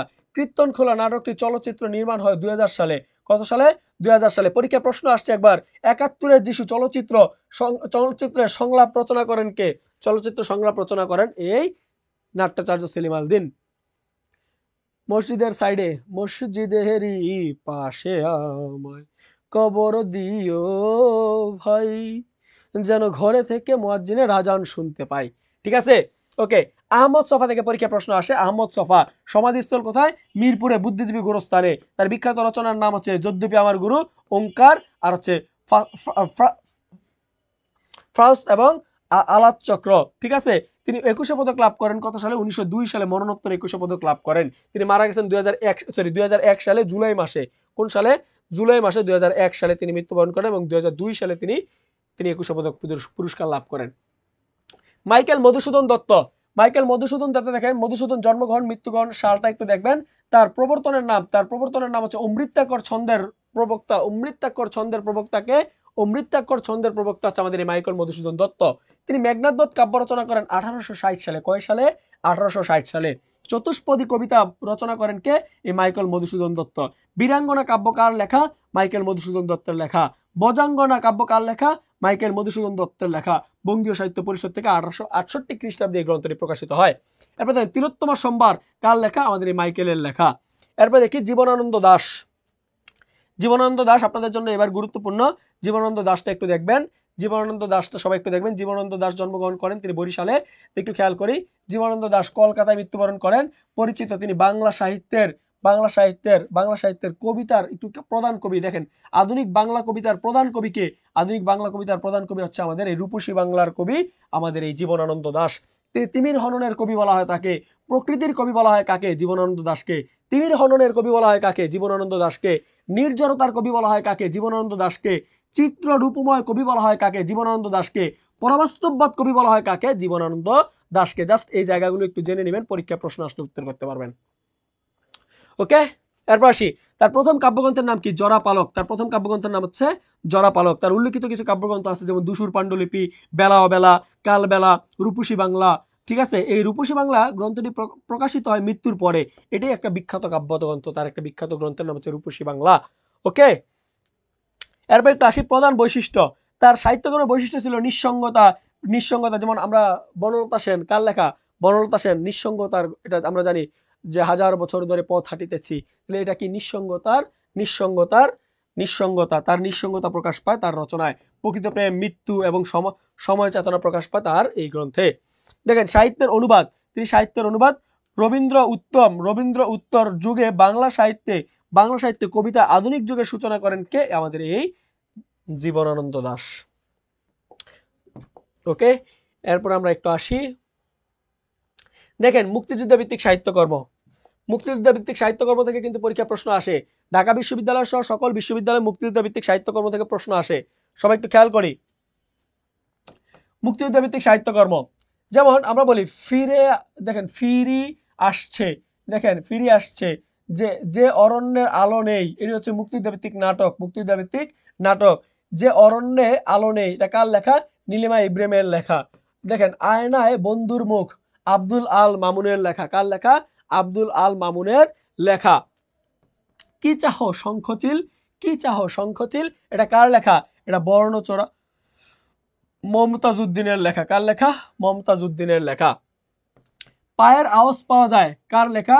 পায়ের আওয়াজ পাওয়া যায়, তরঙ্গ ভঙ্গ, এগুলো লেখা হচ্ছে সৈয়দ শামসুল হকের। কার লেখা? সৈয়দ শামসুল হকের। একটু আসি, কিংসুক যে মরুতে মোহাম্মদ আহসানুল্লাহ লেখা। এরপরে একটু খেয়াল করি, প্রতিদিন একদিন, কার লেখা? সাইদ আহমদের লেখা। মুক্তিযুদ্ধ ভিত্তিক কিছু উপন্যাস আছে, একটু দেখেন মুক্তিযুদ্ধ ভিত্তিক উপন্যাস যেমন আছে রাইফেল রুটি আওরাত। কার লেখা? আনোয়ার পাশার লেখা। এটি মুক্তিযুদ্ধ ভিত্তিক প্রথম উপন্যাস।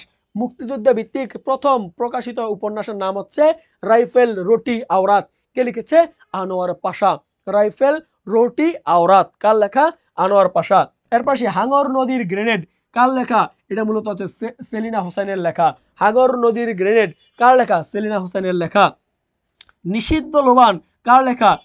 নিষিদ্ধ লোবান। তারপর হচ্ছে নীল দংশন, তারপর হচ্ছে এক যুবকের ছায়াপথ, ও তারপর হচ্ছে ত্রাহি, এগুলো কার লেখা? এগুলো হচ্ছে সৈয়দ শামসুল হকের লেখা। কার লেখা? সৈয়দ শামসুল হকের লেখা। তারপর দেখেন, তারপর কি আছে? তারপর যেমন আছে জলাঙ্গি, তারপর হচ্ছে দুই সৈনিক, জাহান্নাম হইতে বিদায়, নেকড়ে অরণ্যে, এগুলো কার লেখা? এগুলো হচ্ছে শওকত ওসমানের লেখা।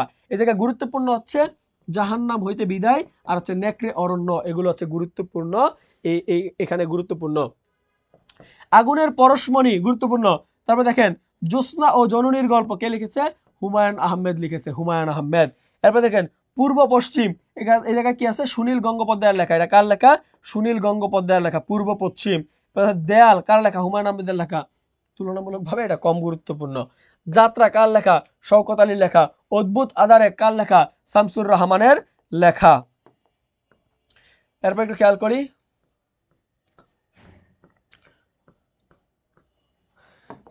করি, বলছে আমার যত গ্লানি, কার লেখা? রশিদ করিমের লেখা।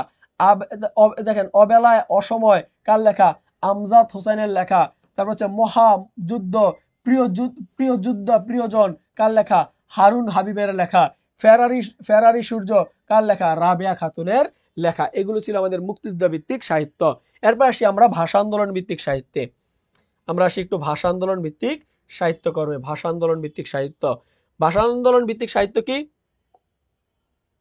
ভাষা আন্দোলন ভিত্তিক সাহিত্যকর্মগুলো একটু দেখি আমরা। ভাষা আন্দোলন ভিত্তিক সাহিত্য, দেখেন ভাষা আন্দোলন ভিত্তিক ছোট গল্পের নাম হচ্ছে 21-এর গল্প, জহির রায়হানের লেখা। তারপর হচ্ছে মৌন নয়, শওকত ওসমানের লেখা। ভাষা আন্দোলন ভিত্তিক একটা বিখ্যাত নাটক লিখেছেন কবর নাটক, কার লেখা? এই কবর নাটক এটা লিখেছে মনির চৌধুরী, মুনির চৌধুরী, অনেকে বলি মনির চৌধুরী, না ভাই এটা মনির চৌধুরী না, হবে মুনির চৌধুরী। কবর নাটক কার লেখা? মুনির চৌধুরী। আর কবর কবিতাটি কার লেখা?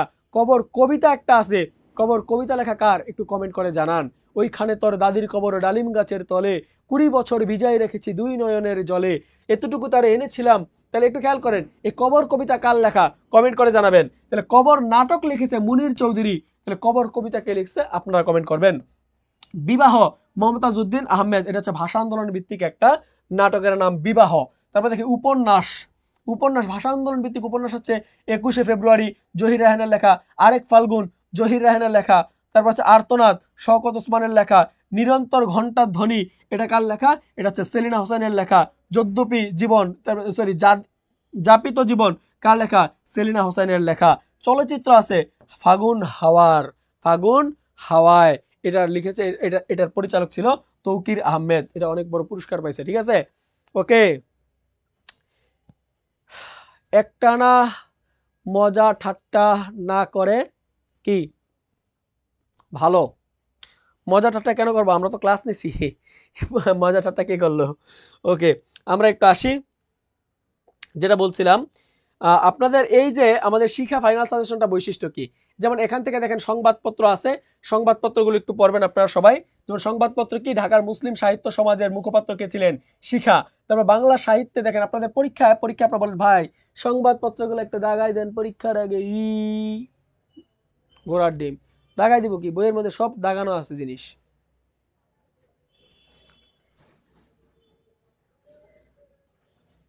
ভাইয়া এডমিন অনেক, এডমিন কি করছে আপনার? আপনি ক্লাস করেন।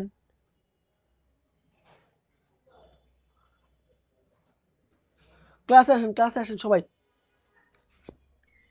একটু খেয়াল করি, সংবাদপত্রগুলো থেকে আমাদের পরীক্ষা প্রশ্ন আসে। ঢাকার মুসলিম সাহিত্যের সমাজ, ঢাকা মুসলিম সাহিত্য সমাজের মুখপাত্র কে ছিলেন? এই শিখা পত্রিকা। আর আমাদের এই বইয়ের নামও শিখা, এই বইয়ের নাম কি? শিখা। তাহলে একটু খেয়াল করি, বাংলা সাহিত্যের কথ্য চলিত রীতির প্রচলন শুরু হয় গুরুত্বপূর্ণ কোন পত্রিকায়? সবুজ পত্র পত্রিকায়। ঢাকার প্রগতি লেখক শিল্পী সংগঠনের নাম, মুখপাত্রের নাম কি? মুখপাত্রের নাম ছিল ক্রান্তি। বাংলাদেশে নারীদের প্রকাশিত প্রথম সাপ্তাহিক পত্রিকার নাম ছিল বেগম। এখান থেকে কিন্তু পরীক্ষা প্রশ্ন আসে, পত্র পত্রিকা থেকে কিন্তু পরীক্ষা প্রশ্ন আসে।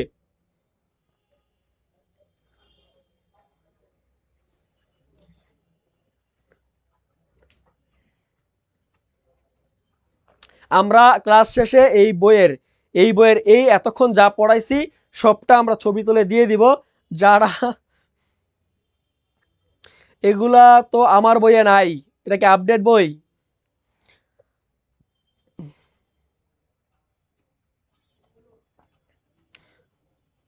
এটা আপডেট বই, হ্যাঁ আপডেট বই, দ্বিতীয় সংস্করণের বই এটা। তো যারা আপনারা এই এর আগের বইতে নাই, আপনাদের বইয়ে যাদের নাই, তারা আপনারা একটু এই জায়গাটা একটু আপনারা নোট করে নেবেন। ঠিক আছে, নোট করে নেবেন, এটা হচ্ছে দ্বিতীয় এডিশনের বই, একটু নোট করে নেবেন। ঠিক আছে স্যার, এগুলো তো বলেই নাই। সখী সাকি কি লিখতেছেন? সবাই একটু আসি, দেখেন সংবাদপত্রগুলো কি?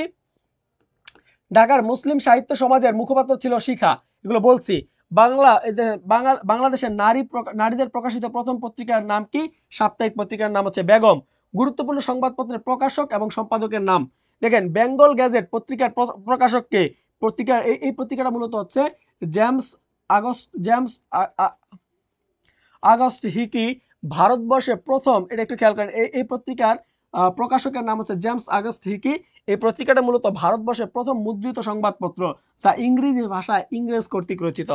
দিগদর্শন, এটা জন ক্লার্ক মার্শম্যান এর রচিত। এটার সম্পাদক ছিলেন জন ক্লার্ক মার্শম্যান। একটু খেয়াল করেন, বাংলা ভাষায় প্রথম সাপ্তাহিক, বাংলা ভাষায় প্রথম সাময়িক পত্র হচ্ছে এটা। সমাচার দর্পণ, জন ক্লার্ক মার্শম্যান, এই দুইটাই, সমাচার দর্পণ, দিগদর্শন, এই দুইটাই লিখেছেন জন ক্লার্ক মার্শম্যান। তিনি বাংলা ভাষায় প্রকাশিত প্রথম সংবাদপত্র সাপ্তাহিক পত্র হচ্ছে এটা, সাপ্তাহিক সংবাদপত্র। বেঙ্গল গ্যাজেট 1800 খ্রিস্টাব্দে বেঙ্গল গেজেট নামে এই গেজেট, বেঙ্গল গেজেট এই পত্রিকাটি প্রকাশ করেন আমাদের গঙ্গকিশোর ভট্টাচার্য, যা বাঙালি কর্তৃক প্রথম বাঙালি লেখছে, এটা আর আগের গুলো ইংরেজরা লিখছে, ঠিক আছে। বাঙালি কর্তৃক প্রথম প্রকাশিত সংবাদপত্র। এরপর আসি সংবাদ কৌমুদী, এটা দেখেন রাজা রামমোহন রায় রচিত এইটা একটা সংবাদপত্র, ঠিক আছে, যেখানে কুসংস্কারের বিরুদ্ধে প্রতিষ্ঠিত রক্ষিত হিন্দু সমাজের সম্প্রদায়ের মুখপাত্র ছিলেন। ওকে, সংবাদ প্রভাকর এটা হচ্ছে গুরুত্বপূর্ণ, এটা হচ্ছে সাপ্তাহিক পত্রিকা যা ঈশ্বরচন্দ্র গুপ্তের লেখা। বাংলা ভাষায় প্রকাশিত প্রথম দৈনিক সংবাদপত্রের নাম কি? পরীক্ষা যদি প্রশ্ন আসে বাংলা ভাষায় প্রকাশিত প্রথম দৈনিক পত্রিকার নাম কি? নাম হবে সংবাদ প্রভাকর। পরে দৈনিক হয়, ঠিক আছে। ওকে, এরপর একটু আসি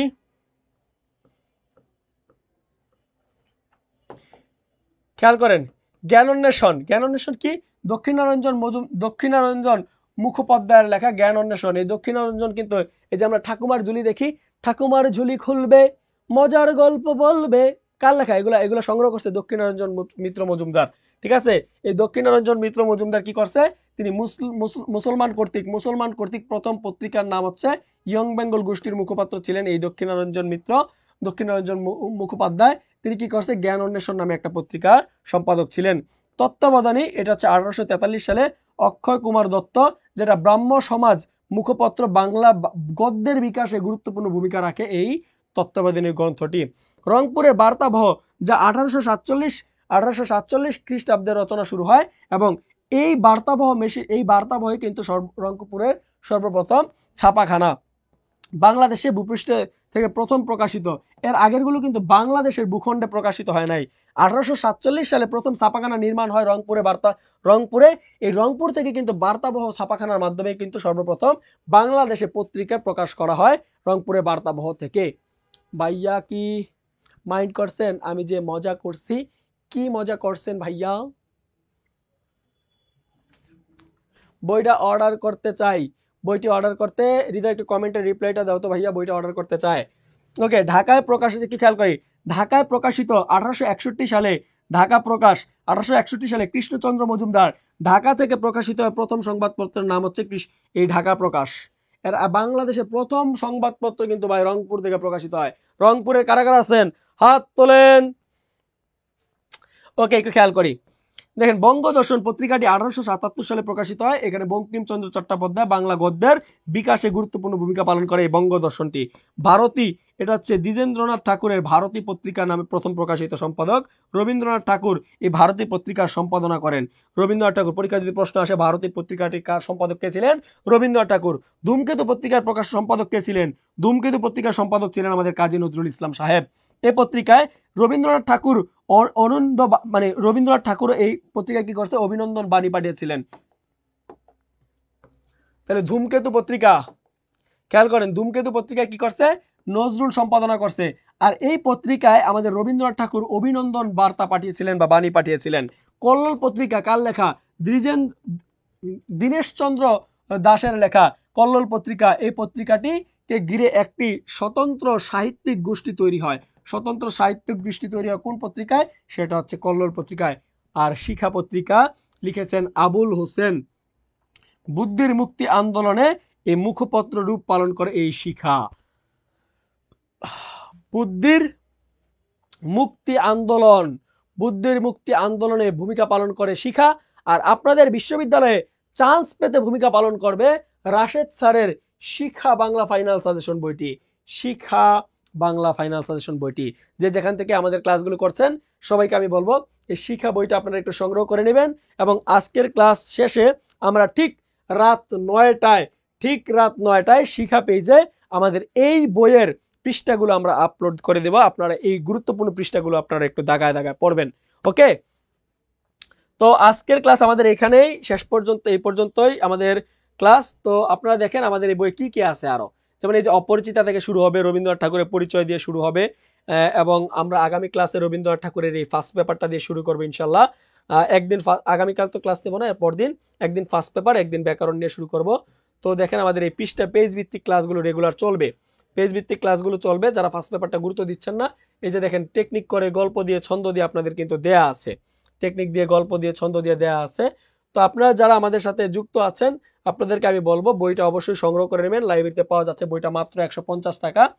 তো যারা বলেন যে ভাই ভালো প্রস্তুতি নিতে চাই, তাহলে ভালো প্রস্তুতি নিতে গেলে আপনাকে কি করতে হবে? ভালো বই পড়তে হবে। ভালো প্রস্তুতি নিতে গেলে কি করতে হবে? আপনাকে ভালো বই পড়তে হবে। কি করতে হবে? ভালো বই পড়তে হবে। এখন ভালো বই কি বলেন তো? ভালো বই কি? কাকে আপনি ভালো বই বলবেন? আপনি কাকে ভালো বই বলেন? বলেন, ভালো বই কাকে বলে? দেখছি, ভালো বই কাকে বলে? ভালো বই হচ্ছে যেই বই পড়ে আপনি পরীক্ষা চান্স পাবেন, সেটাই ভালো বই। আমি এত কিছু বুঝি না, আমি একটা জিনিসই বুঝি, যেই বই পড়া পরীক্ষা চান্স পাওয়া যায় সেটার নামই হচ্ছে ভালো বই। আমি এটাই জানি। আর যদি আপনারা কোনো ভালো বইয়ের সংজ্ঞা জানেন আমাকে একটু ইনবক্স করে জানাই দিন। আমি আপনাদেরকে বলি, আপনাদের হাতে সময় কতদিন আর বিশ্ববিদ্যালয় ভর্তি পরীক্ষা? এখন আপনাদের কাছে মোটা মোটা হেলদি হেলদি স্বাস্থ্যবান ময়ূরীর মতো মোটা মোটা বই আছে। এখন আপনি কি মোটা মোটা বই পড়ে শেষ করতে পারবেন? মনে করেন আমি একটা আপনাকে বই দিলাম, দিয়ে বললাম এই বইটা এখন পড়েন, আপনি পড়লে আপনি 100% কমন পাবেন। আসলেই 100% কমন পাবেন, মিথ্যা কথা না। তো এই বইটা কি? এই বইটা হচ্ছে 1200 পৃষ্ঠার, 1300 পৃষ্ঠার। আপনার হাতে সময় কয়দিন আছে? 6 তারিখে সি ইউনিটের পরীক্ষা, 13 তারিখ হচ্ছে আপনাদের বি ইউনিটের পরীক্ষা, 16 তারিখ আপনাদের ডি ইউনিট মানে সম্মানিত ইউনিট যেটা পরীক্ষা। তাহলে আপনারা এই যে অল্প কয়দিন আছে, আর হাতে গোনা আপনার হাতে সময় আছে 10 দিন, আর্টসের সময় আছে 10 দিন, কমার্সের সময় আছে 5-6 দিন। এই সময় আপনি বইটা কেমনে শেষ করবেন ভাই? 1000 পৃষ্ঠা 1200 পৃষ্ঠার বই আপনি তো শেষ করতে পারবেন না। তাহলে আপনাকে কি করতে হবে? আপনাকে অফকোর্স এরকম সাজেশন পড়তে হবে। কি করতে হবে? সাজেশন পড়তে হবে, যে বইগুলো আপনি পড়া শেষ দিতে পারবেন, রিভিশন করতে পারবেন। দেখেন আমার এই শিক্ষা ফাইনাল সাজেশনে কি কি আছে? মাত্র 152 পৃষ্ঠার বই, যেখানে Bangla first paper, second paper, বিরোচন অংশ এবং 50 সেট মডেল টেস্ট আছে। 50 সেট মডেল টেস্ট। তাহলে এই 150 পেজ মানে 152 পৃষ্ঠার বই আপনার Bangla first paper second paper আপনার শেষ হবে। আপনি এই বইটা গুছায় যদি পড়তে পারেন, আমি কথা দিতে পারি আপনার বিশ্ববিদ্যালয়ে চান্স পাওয়ার জন্য যতটুকু মার্ক দরকার এই বইতে আপনি পেয়ে যাবেন। কারণ আপনি এখন রিভিশন দিবেন, এখন তো আপনি ডিটেলস পড়বেন না। তাহলে এই ফাইনাল সাজেশনটা আপনি এখন পড়বেন। এখন ভাই আপনি বলবেন আমারে ভাই বাংলা পড়লে তো আর চান্স পাবো না, সাধারণ জ্ঞান কি পড়বো? সাধারণ জ্ঞানের জন্য আপনি এই মিহিরস জিকে ফাইনাল সাজেশন বইটা পড়বেন। কি পড়বেন? মিহিরস জিকে ফাইনাল সাজেশন। সাধারণ জ্ঞানের জন্য মিহিরস জিকে ফাইনাল সাজেশন বইটা পড়বেন। এই মিহিরস জিকে ফাইনাল সাজেশন বইটা কি হবে? এটাও কিন্তু আপনি মাত্র 160 পৃষ্ঠার একটা বই। এই বইটা আপনি যদি 10 দিনে 2বার রিভিশন দিতে পারেন বা 10 দিনে পড়া শেষ করতে পারেন। আমি আমার সময়কার এই বইটাই পড়ছি। আমি এই বইটা পড়ে আমি ঢাকা বিশ্ববিদ্যালয় সহ সকল বিশ্ববিদ্যালয়ে পরীক্ষা দিছিলাম। এই বইটা পড়ে কিন্তু আমি চান্স পাইছি বিশ্ববিদ্যালয়ে। তো এই বইটাতে দেখেন, এই বইটা কি? এটাতে আপনার এই যে ম্যাপ দেয়া আছে, গুরুত্বপূর্ণ সকল তথ্য দেয়া আছে, আপনার সাথে ছোট করে এমসিকিউ যেগুলো বিগত বছরের প্রশ্ন পরীক্ষা আসছে এরকম গুরুত্বপূর্ণ এমসিকিউ দেয়া আছে। আপনি যতটুকুই আছে 160 পৃষ্ঠা আপনি যদি ভালো করে পড়ে দিতে পারেন আপনার বিশ্ববিদ্যালয়ে চান্স পাওয়া সম্ভব। আপনি সাধারণ জ্ঞানের জন্য এই শিক্ষা বইটা মিহির জিকে বইটা পড়বেন। এবং অনেকেই বলেন ভাই আমি আমি কি করব? আমি ইংলিশ কি পড়বো? ইংলিশের জন্য সাজানো গুছানো একটা সাজেশন ইমন স্যারের ইমনস ইংলিশ ফাইনাল সাজেশন, ইমন ইংলিশ ফাইনাল সাজেশন, এই বইটা পড়বেন। এই বইটা পড়লে আবার কিনলে আবার এই যে ছোট্ট একটা বাচ্চা বই, এই বইটা আবার ফ্রি আসে, supplement free supplement model test বই। এই মডেল টেস্ট বইটা ফ্রি পাবেন, এটা একটা সাজেশন বই। আপনারা মূলত কি করবেন? এই সাজেশন ধর্মী বইগুলো আপনারা একটু পড়বেন, সাজেশন ধর্মী বইগুলো একটু পড়বেন, তাহলে ইনশাল্লাহ আপনি ভালো করবেন। তো আমি আপনাদেরকে বলবো যারা যারা মূলত সাজেশন ধর্মী বই চাচ্ছেন তারা এই বইগুলো এখন শেষ মুহূর্তে পড়েন, আশা করি ভালো করবেন। এবং যারা বিউপিতে পরীক্ষা দিবেন এখন থেকে কিন্তু আপনারা এই অদম্য বইটি ইংলিশ ভার্সন অদম্য বইটি পড়তে পারেন। ইংলিশ ভার্সন অদম্য বইটি পড়তে পারেন। কোনটা পড়বেন? ইংলিশের জন্য ইংলিশ ইমন ইংলিশ ফাইনাল সাজেশন পড়েন, আর বিউপির জন্য আপনারা এই অদম্য বইটা পড়েন। এই অদম্য বইটা পড়েন, এই অদম্য বইটা আপনাকে খুব হেল্প করবে। এই অদম্য বইটা আপনাকে খুব হেল্প করবে। তো যারা যারা আমাদের সাথে এতক্ষণ যুক্ত ছিলেন সবাইকে আবারও স্বাগত জানিয়ে আবারও আমাদের পক্ষ থেকে আপনাদের সকলের জন্য দোয়া। শেষ পর্যন্ত সবাই ভালো থাকেন, সুস্থ থাকেন এবং আমরা আগামী আপনারা যদি চান তাহলে আমরা রেগুলার এই ম্যারাথন ক্লাসগুলো নিব এবং ইনশাল্লাহ এই ম্যারাথন ক্লাস থেকে কিন্তু আপনাদের প্রতি বছরই পরীক্ষা কমন থাকে, এই বছরও কমন থাকবে। তো যারা যারা আমাদের সাথে যুক্ত ছিলেন সবাইকে আবারও আমরা সুস্বাস্থ্য কামনা করে আপনাদের মাঝখান থেকে আজকের মতো এখানেই বিদায় নিচ্ছি। আর পরবর্তী ক্লাস শুরু হবে আমাদের জিকে ক্লাস, সাধারণ জ্ঞানের ক্লাস শুরু হবে। আপনারা জানেন আমাদের অর্ণব আহমেদ ফাহিম স্যার ক্লাস নেবেন। অর্ণব আহমেদ ফাহিম স্যার আপনাদের জন্য সাধারণ জ্ঞান ক্লাস নেবেন। যারা যারা সাধারণ জ্ঞান ক্লাস করতে চান তারা কিন্তু সবাই অর্ণব স্যারের ক্লাসটা করবেন।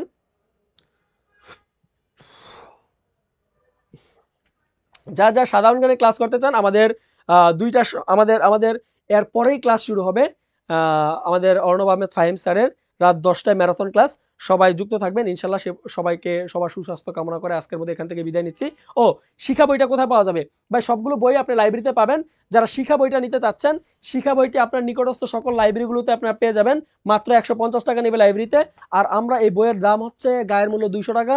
আপনারা এই বইটা পেয়ে যাবেন আপনাদের নিকটস্থ লাইব্রেরিতে মাত্র 150 টাকায়। যারা আমাদের থেকে সরাসরি বইটা সংগ্রহ করতে চান তারা আপনারা চাইলে এই সবগুলো বই আমি দেখাচ্ছি পেজে, এই সবগুলো বই একসাথে সংগ্রহ করতে পারেন, কুরিয়ার চার্জ ফ্রি। শিক্ষা Bangla final suggestion, Mihir's GK final suggestion এবং অদম্য ফাইনাল সাজেশন, এই 3টা বই যদি আপনারা একসাথে অর্ডার করেন পেজে ইনবক্স করেন ইনশাল্লাহ আপনাদের ঠিকানায় সুন্দরবন কুরিয়ারের মাধ্যমে বইটি পৌঁছে যাবে। সবাই ভালো থাকেন, সুস্থ থাকেন, সবার জন্য শুভকামনা রইল। আর 3টা বই কিন্তু একসাথে অর্ডার করলে কুরিয়ার চার্জ ফ্রি, তাই দ্রুত বইটি সংগ্রহ করে নেন।